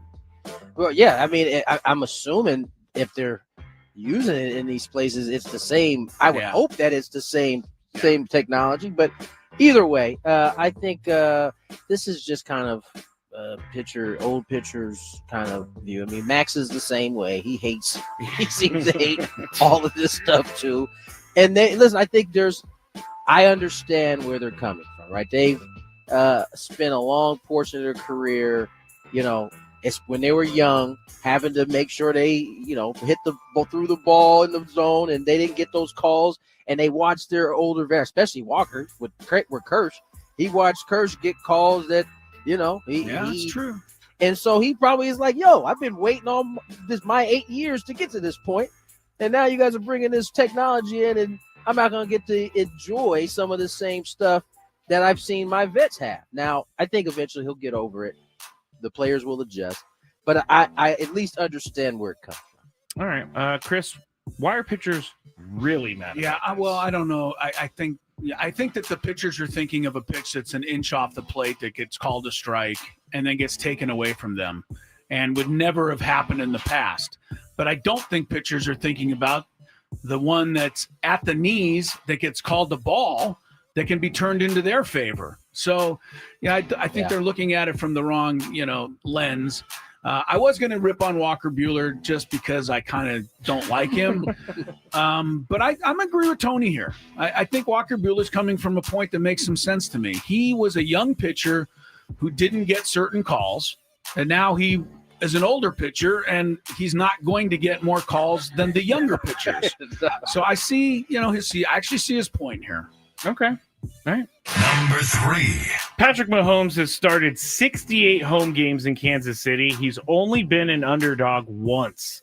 This week will make it twice, as the Chiefs are 1.5-point underdogs at home against the Eagles on Sunday. And before you go running to make that bet, the only other time bettors had this opportunity, it was a losing bet because the Chiefs were 2.5-point underdogs at home against the Bills in Week 6 of 2022, and the Bills beat the Chiefs 24-20 in that game. I think that may have been the infamous Patrick Mahomes meltdown game. I would have to go back and look, but 2022 seems like a long time ago. Yeah, the refs are always picking on us. Hey, ref, gosh. Get over here. My guy was offsides, but how did you call that on me? See what happens when you win too much. This is the behavior that happens when you start. He lost his mind about one call that they missed. He's lost his mind one time. He was offsides. He's lost his mind one time in his career. That's the only thing you guys had. He was upset. That was the game where Kelsey lateraled the ball. And that would have been the touchdown, but the other wide receiver was offside. Yeah, Kadarius Toney was offside. Yeah, okay. But I mean, he lost. You can think of.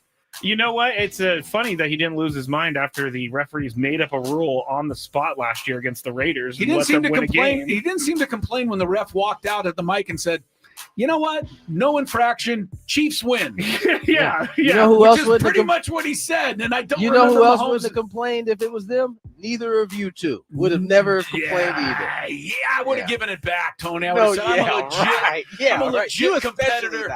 I'm a legit competitor, ref. You can't give us that one. All right, that's not the question. That was fun, though. Chris, would you bet on the Chiefs plus 1.5 this weekend? I would. I only because I don't have a statistic on this, and I'm sure somebody does. But I like the Chiefs in a Super Bowl rematch. I think not that they've been thinking about this game all off season, but the Eagles did whip their butt pretty good, and I think the Chiefs, they're the kind of team and organization that I feel is going to put a little extra input into this game. Number one, number two, Patrick Mahomes doesn't want to be 0-2. He's not used to that either. So I think it's a good bet for the Chiefs this week, to be honest with you. Tony, would you bet on the Chiefs plus 1.5 this weekend? See.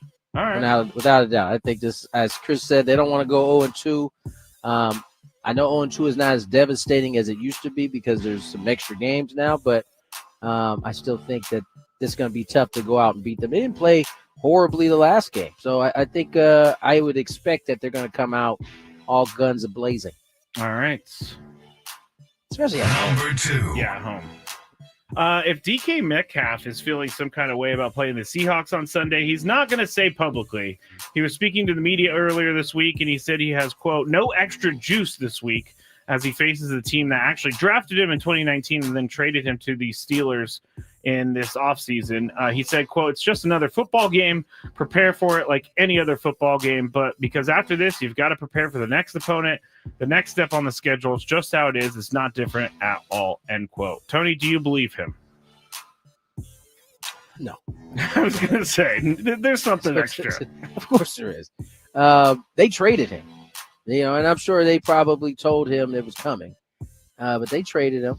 And, I don't know that any real competitor goes back to the old place that they were playing after being traded, not leaving as a free agent, but being traded, even if it is leaving as a free agent. I don't know any of them that truly have no extra oomph when they show up to whatever sport they're playing. I think they all, even if they lie through their teeth about it not being anything bigger, once they get on that field, it's bigger. Chris? I also, I'm agree with Tony 100%. And just to, add on, I don't think there's an athlete anywhere that can honestly say that when they're traded, it doesn't hurt just a little bit to be 100%. traded. I mean, even if you're going to a better situation with a better team, maybe even more money or a better opportunity, I don't think anybody feels good about somebody basically saying we don't want you anymore. So, yeah, he's got to be extra fired up for this game. All right. Number 1. Although DK, he kind of meanders his way through the season. So it may take him like a second quarter to figure out, oh, these are the Seahawks. I used to play for these guys. Hey, DK was great for me when I drafted him as a rookie. Yeah. Well. So, and then he's never been the same No, since. he hasn't. All right. Did I hit number 1? I think I did. Are we there yet? We are there, and it's been a tough week for a multitude of reasons. Padres losing, all of the above, and so I wanted to ask a very fun question because I saw this being debated online this week, and I want to ask you guys this. Chris, is soup a meal? Yeah, depending on what it is. I mean, what do you mean? Like bouillon is not a meal? No. Is it that's like soup. If Lori says what's for dinner and you say soup, that's your main course? Yeah, okay, let's be honest. Let's answer this properly. In my world, soup can be a meal. I've seen a lot of people have soup for dinner, and I get it. It has never qualified as a meal in my world. If you tell me that we're having soup, I'm immediately on the lookout for something to add to that soup. Yes. You need something on the side. I do. I will say the clam chowder, New England clam chowder, like a huge bowl, pretty good sized bowl, that can fill you up pretty good. I mean, it is like cream, right? Right. So, I think you can get away with potatoes, clams. Yeah, but it's not in my world and not a meal. No. Okay. Tony, First of all, every time someone says New England clam chowder, I think of Ace Ventura, Pet Detective. Every single time. Is soup a meal? Soup is not a meal. Soup is not a meal. I mean, you can get some of your thicker bases like a clam chowder, like a French onion soup, a bisque. Those are a little bit thicker, heftier, but they still probably don't qualify. You'd have to have like a big ass bowl in order for it to really really You need kind one of that, like, you need a ladder to climb up the side of the bowl. That's the size I need. like the same size bowl that probably Chris was thinking I was eating Apple Jacks with before we came on today. Yeah, Chris was like, "Are you eating Apple Jacks?" I'm like, "How do you know?" One of those bowls that Craig pulled out on Friday when he didn't have enough milk to put in his cereal. One of them joints.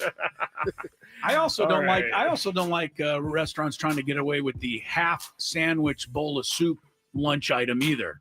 Why? I want a full the half sandwich. and half. Give me a half sandwich. I'm ordering the full sandwich and a side of soup before I get the half and half. Typical American, just stuffing himself overindulging. with carbs. Sorry, I swim every morning so that I have the right to eat the full sandwich.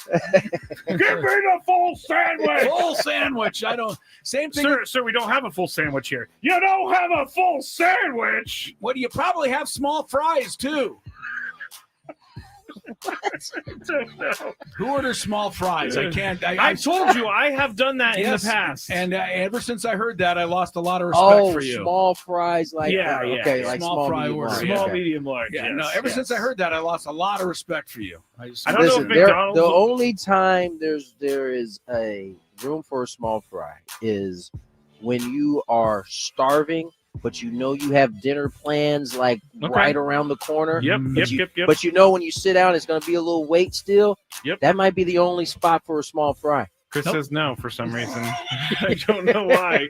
All right, that's it for the Big Five. When we get back, I mean, even your children, Tony, like when Trey made his first trip to McDonald's, I bet you got him the large fry just so you could eat a few of them that were left over. Well, yeah, because I'm going to be indulging myself. That's different. I was going to say something else, but we need to go in the interest of time. That was the Big Five. When we get back, we'll preview Game 2 between the Rockies and the Padres. We'll also hear from Nick Pivetta here on 97.3 The Fan. At Ralph's, you never compromise. You get high quality and low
Hello, Scraby. Tony Gwynn Jr. down at Petco Park. Nick Pivetta, our Friar Friday interview. You'll hear that before we send it to Sam Levitt's pregame show. So stick around. Really good stuff. Good to get to meet Nick Pivetta. You know what? Going in, I didn't even know he was a Canadian. I did not know he was They a say that Hab. all the time. Yeah, well, I didn't. I was out, evidently, making a sandwich when that news was given. I didn't know. But Nick Pivetta, because, as he said, not all that comfy on skates. He didn't go into the hockey world, as most young Canadian kids do. And, of course, Padres are pretty glad that it's worked out the way it has. So that'll be coming up. We have also some stuff from Mike Schilt. Number one on Manny Machado, potentially taking a day off if that's even something they're going to be thinking about. Manny is in the midst of a slump. I mean, it's getting up there now. 9 for 69. Last 17 games. Hitting a $130. Hitting what is it? What was the other one? Under 600 OPS. Over 81 games for Manny. Still feel like he's just going to start crushing the ball here at any minute. I do too. The Padres will be fine. But there's no reason to think he's not, because no, but I'm sure he's figures it frustrated. out. Oh, yeah. He took it out on the water cooler a little the other night. Rise did have 3 hits last night and a pretty important RBI, 2-out hit that started the scoring. The lineup is the same as it was last night, if you're wondering. Colorado took my advice. They're putting Kyle Farmer in the lineup tonight. Oh, good. The only guy who's gotten a hit all year at Petco Park. Might as So well if he at least does let him great play. tonight, it's your fault. It's my fault. And Rockies are debuting a new first baseman tonight by the name of Blaine Crim, Crim. He was a Texas Ranger farmhand, was with them for 11 at-bats in May, did not get a single hit. So the Rockies said, hey, he'll fit in well here. Bring him over. And he makes his Rocky debut tonight. All right. So you're up to I saw last to give week. everybody the little news stuff here. I saw last week when the Padres are playing the Rockies at Coors Field, they drew 43,000 people. Yeah. And that's why they stink. I have no idea who, because the fans don't care. I get it. They go and they support this team, and the owner just says thank you very much and pockets the money. Woody Page, the guy used to be on the Denver Post. Yeah, Denver Post. He's not. He's retired. Yes. But you saw him on the television with that. The show that went away like 17 times. But, it's not PTI. It's before PTI. Right, the one that I can't was remember it. PTI. I can't remember what it's called. When they give random. Yeah, and they just points. They give points away, and Woody Page was like the best guy at that. Like he won that all the time. But Woody Page still has a voice in Denver. Pretty, he's been there a long time. And columnist for the Post and the whole thing. And Woody Page just absolutely obliterates the owner of the Rockies over and over and over and over and over again, all the time. But the owner doesn't say anything, doesn't speak to his fans to explain why they are what they are. Like, we live in a great city, but we're not going to support a team that's 40 win. That's 40 wins in. I don't think we would. And around the horn. That's what it was. Thank you for whoever. Well, not only the Rockies lost 107 games this year already, but it's their third straight 100-loss season. Really? Yeah. Third straight? Yeah. I mean, that's hard to do in baseball, man. You get all the, the money you can spend on free agents. Denver's got money. It's anyway. No, Denver's a nice place. I mean, fans love them there, obviously, and they keep going to the games. And people who don't go to the games are like, why do people still go to the games? I know. I would pick it. Me. I would pick it outside. Don't go inside until they win a game. All right. Enough on them. Padres try to get another one from them tonight. Manny is in there. He's batting third, and he's in an 0 for 16 at least slump. It might be longer than that even. We mentioned the overall slump. Manny's got 2 home runs in the last month or so. It's just been a rough go. Let me see. Hold on. I'm going to see what his slump is right now. It is definitely 4, 12, 8, 12, 16, over 16. Yeah. He's won for his last 29. Yeah. All right. Well, he doesn't need us to remind him of Or all 2 of for this. his last 29. Sorry. Yeah. So, but everybody says he looks tired, and that's just a bunch of malarkey. Everybody's tired at this time of year, right? Yeah. I mean, you're playing 147 games. He hasn't missed one yet. So I think he should DH a couple times here in the next week just to give a little break. But I wouldn't take him out of the order. But anyway, what did Mike Schilt have to say about dealing with the Manny thing? Talking him into it. Okay. We're both professionals, and it's more conversational, so I'm not going to talk Manny into anything. I'm going to have adult conversation with a guy that's posted for us all year, and this team's gone through, like every team's gone through their trials and tribulations, and when you have guys that are there day in, day out through those trials and tribulations, those guys are really, really important. And Manny Machado is at the top of that list for this club. There's a lot of guys on that list, and to your point, I mean, he's come out early the last couple of days, so if he was tired, he'd be sleeping. He's coming out, and clearly this time of year, I think. He's even said it in the past. He's right. Second day of spring training, for anybody that ever played this game at the highest level, second day of spring training, you never feel 100% after that anyway. But my ultimate wrap-up point is he's coming out. He's come out the last couple of days to work on his stroke. He's coming out and getting ground balls. May not get them today. But he's a big part of how we compete. And, he goes through the ebbs and flows of it. And, we'll continue to have conversations about what his work looks like and what his availability on the field looks like. And those are not constant conversations, but they're consistent. And we land at a place that he thinks is best for the Padres. That was funny. If he was tired, he'd be sleeping. Good line That by is a Mike good line. Schilt. Okay, a couple of quick things. Manny is officially I checked while we were listening to that. 0 for 17. He's 0 for 16 in the last 4 games. He also made an out his last at bat of that previous game. But his last home run was in Colorado, and it came off of Tanner Gordon, who's pitching tonight. So maybe that's a good sign to get Manny going tonight. I think it would be a very good sign. I'd love to see him, I'll take a line drive to right center, and I'm sure he would too at this point. His line drives look better than other line drives. They are cool when he smooth, when he hits one and it's that smooth swing. You're like, how does he ever miss the ball? Yeah. But then he just starts, like lately, he's just missing it like every time. You're like, ah! All right, Xander Bogaerts. I know. Well, you want him to get going. Xander Bogaerts is getting going and getting closer, it seems like. I don't know how much longer. Maybe within the next week we could have Xander back. That's my timeline. Here's Mike Schultz. New in the sense that positive and new. I saw him. I didn't go to the cage. I don't go in there, but he played a nice catch. Saw him do that. Saw him move around. I know he did some defensive work. I didn't see that.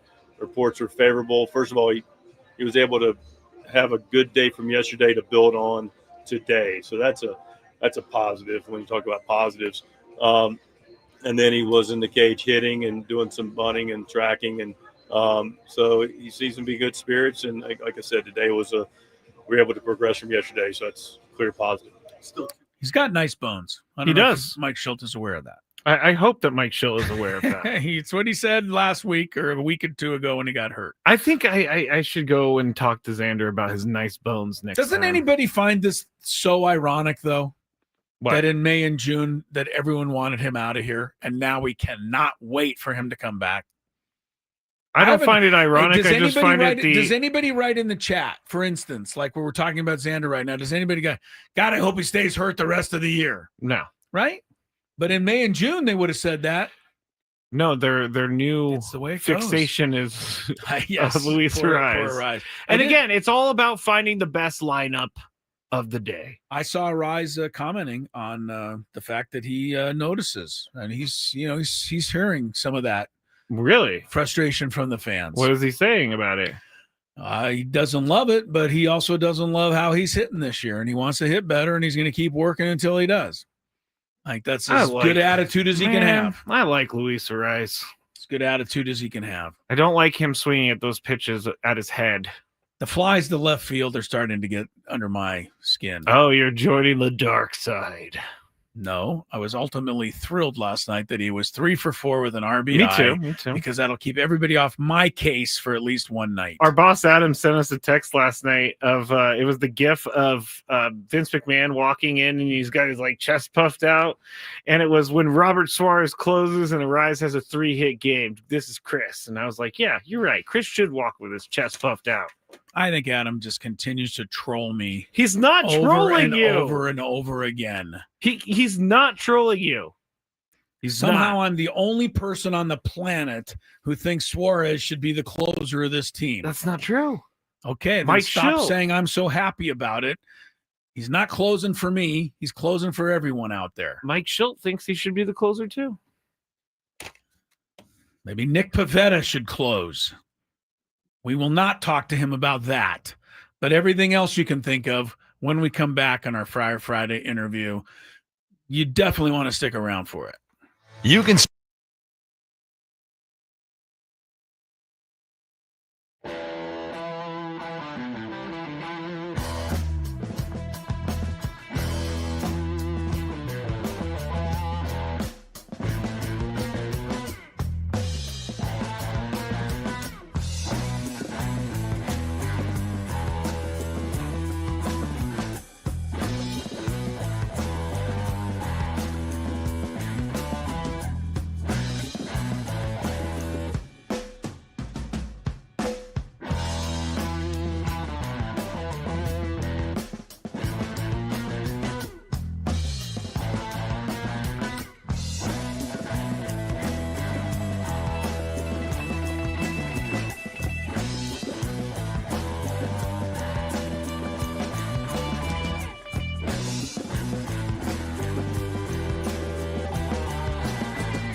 Sam Levitt's got all the Padre news for you.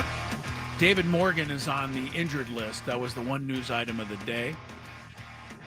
J.P. Sears was officially called up in his place to make the start tonight. Pregame, game, and it's all coming up. A couple of very quick notes before our Friday interview with Nick Pivetta. Washington Commanders are still awaiting the final word on the injury suffered by Austin Eckler last night. If you saw it, he ran out in the flat. He fell down.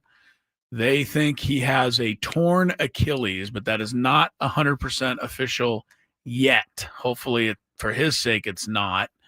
The other one was Jaden Reed of the Packers, who caught a touchdown, only to have the play called back due to penalty, and then only to separate his shoulder or whatever it was when he hit the ground. He broke his collarbone. I'm sorry, broke his collarbone. Yeah, it's actually happening on the replay on TV right now. Okay, yeah. So he's out for most of the season. They don't have an official timeline, but the Packers look really good to me, as we've talked about already.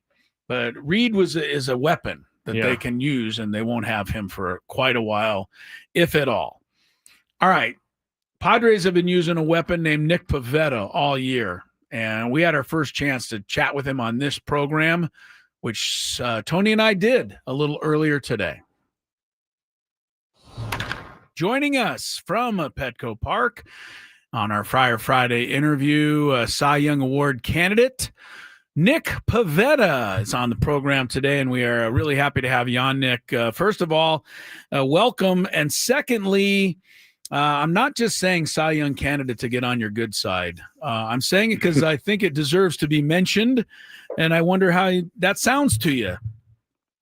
Yeah, no, obviously, it's a great honor to be put in those terms, but I think my focus is just like winning for the team and winning for the organization. And I think when you kind of have those linear focuses and you're kind of just going about your business and it's team oriented, I think good things happen to everybody. I was able to put the right work in the off season and coming into here San Diego Padres, and things have turned out pretty good so far.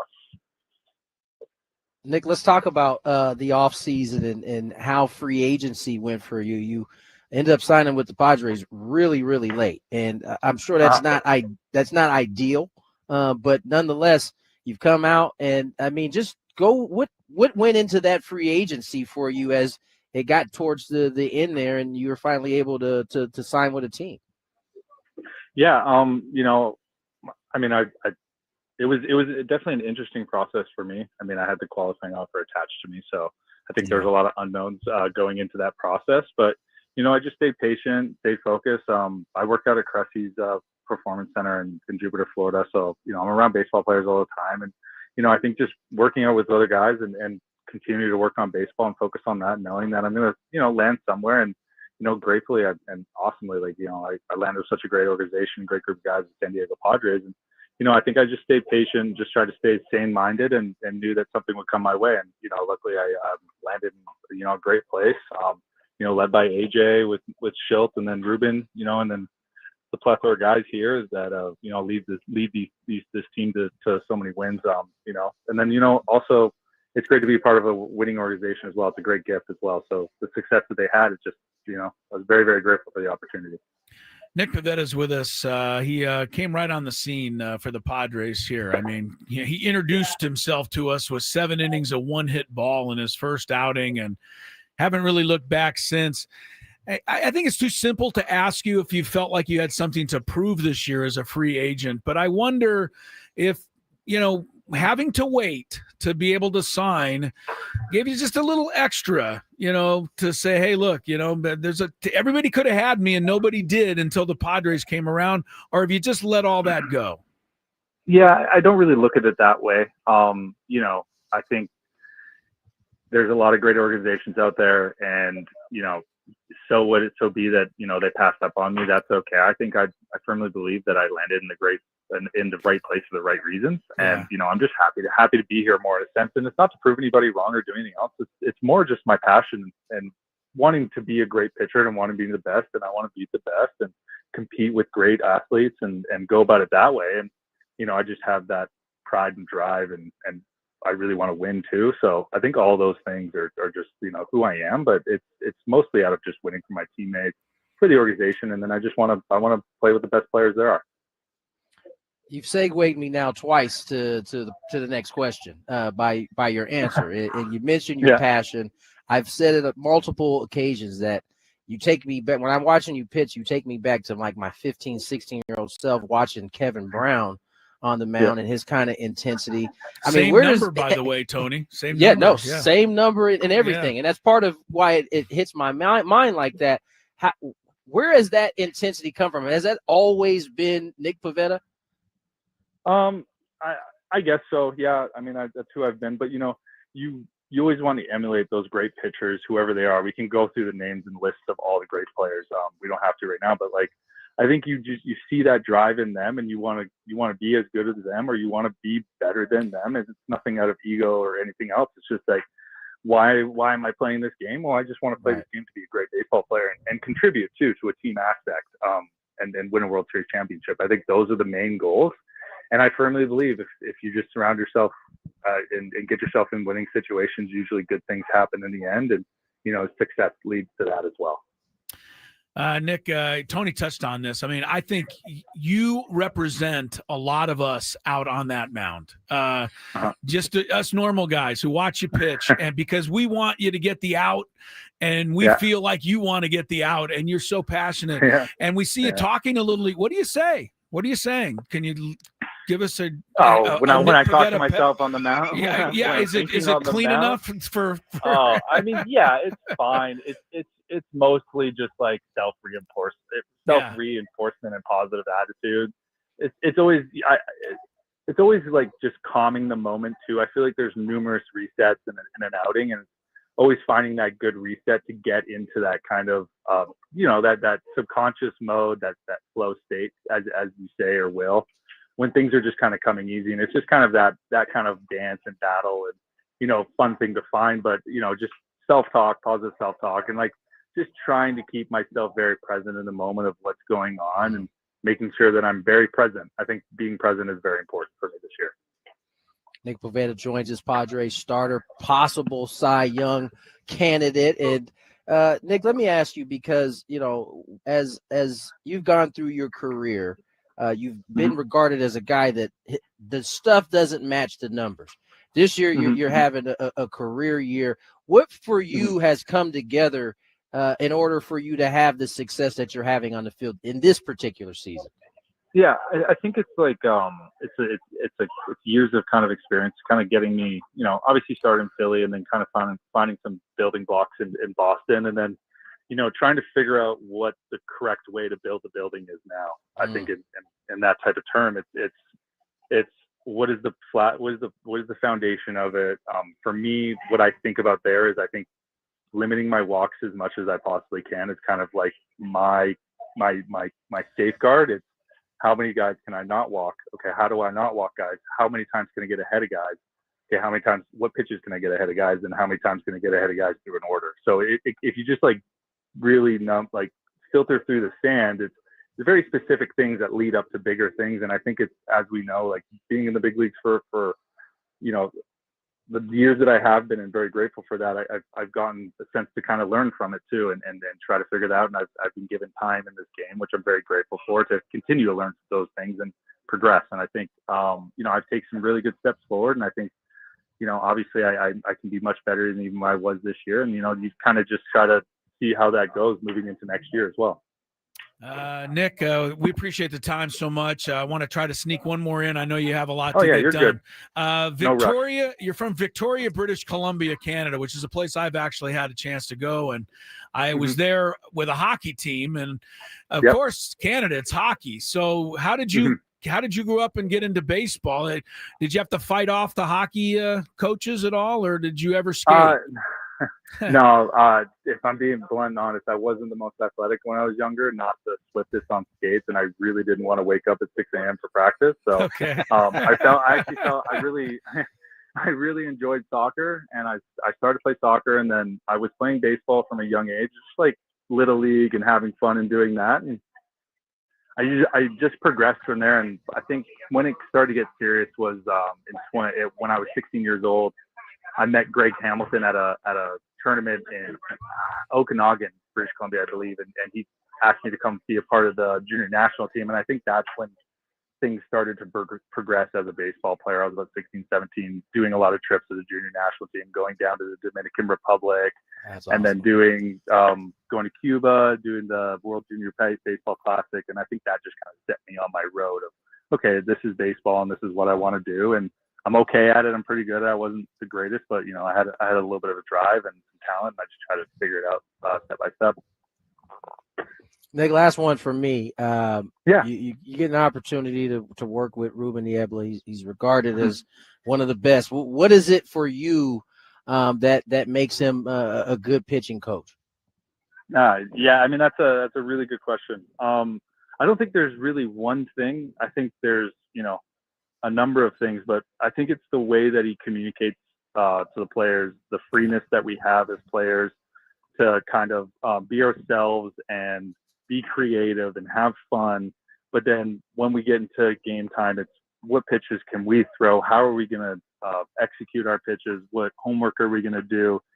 So he keeps you in line, but then also when you get into a bullpen setting, it's very creative. It's very fun. And, there's just that willingness to kind of tinker with certain things. And then also the knowledge to just kind of keep things where they need to be at times as well. So I think it's just his communication overall is really good, but his just baseball knowledge, the amount that he cares about the individuals, the amount that he's learned from all of his past experiences and the way he's been able to communicate that to players is very, very sound. Nick, we're having such a great interview here. I got to ask about the nose. You're fine. I'm not all right, interrupted. Good. Well, I know that we kind of talk the Padre, folks that have tried to keep us at a certain time, and we try to, go along with that. Yeah, you're good. But don't worry about that. The nose to toes curveball. I love this. We love watching it. I'm sure you enjoy throwing it. I know they don't like trying to hit it. Where do you give? Where do you go with some credit for that? Was it an early coach? Just something you're able to get the spin rate, or what? Yeah. So when I first made the big leagues, my pitching coach Bob McClure was there, and Aaron Nola had the same grip, and Aaron Nola just threw his curveball, and he said, "Why don't you throw this?" And I said, "Okay." So I just started to throw it. It worked with my arm angle. It wasn't really good earlier on, but then as I continued to throw into 2018, it kind of progressed more and more. And I think through 2019 and 2020 kind of tilted as I did. But as I continued to move and figure out, as the Rapsodos came along and kind of figure out the numbers of it, how it works, why it works, the information behind tunneling and all of that, it kind of gives you more of a creative and like a third person view at it. So then I was able to kind of, mess with it, do certain things with it, but then perfect it. And then after that, it's all about throwing strikes with it. So I have really good command with it, probably the best I've had in my career this year. So that's why it's kind of been a staple a little bit more for me now. And then obviously with the sweeper, it's taken a lot of, it's also helped that pitch get better as well. Nick, really enjoyed it. Thank you so much for the time. Yeah, no man. problem. I appreciate you guys having me on. All right, Pleasure. sir. Always Best love of luck talking the rest of the baseball. way. Can't wait to see you back on the hill. Yeah, I'll see you guys soon. Okay, take care. All right, there he is. What a lovely man. A lovely man. Mr. Pivetta. I haven't heard him talk much this year. I haven't either. And that was extremely refreshing. He's a little different personality than the one you see on the hill. Yeah. No star. Right? Doesn't look like, when Kevin Brown's about to tear your head off. But when you talk to him, good guy. Yeah. And having just a great year. We've said it how many times? Even if I know there's fans out there not, into AJ Preller, where would this team be without those two signings he made? Pivetta and Sheets. Would they make the playoffs without Pivetta on this team? Pivetta and Sheets? No. I don't think so. They've been too big. Too many injuries around all of that. They needed those two guys, and those two guys have been steady the whole time. All right. Scrabe, we head into the weekend. We haven't talked a lot of college football. The Aztecs are idle. Maybe that's why. I don't think there's really a big marquee game necessarily. We're this into weekend. like the lame games season, the ones where Alabama's playing Alabama, A&M. Yeah. Ohio State's playing Ohio. Oof. Yeah, there's some weird ones. NFL, I think the Chiefs and the Eagles is probably the game that everyone else is watching. You'll be seeing if Mac Jones can beat the Saints. I'll be seeing if the Dolphins can force at least one punt from the Patriots. And we'll all keep an eye on whether the Padres can keep shutting out the Rockies. And then we'll be back on Monday, and we'll start rolling again. We will. So everybody have a good weekend. Sam Levitt, Padre pregame show, standing by. And it's next. For Scraby, Tony, Chris, enjoy the rest of your Friday and weekend ahead. Goodbye.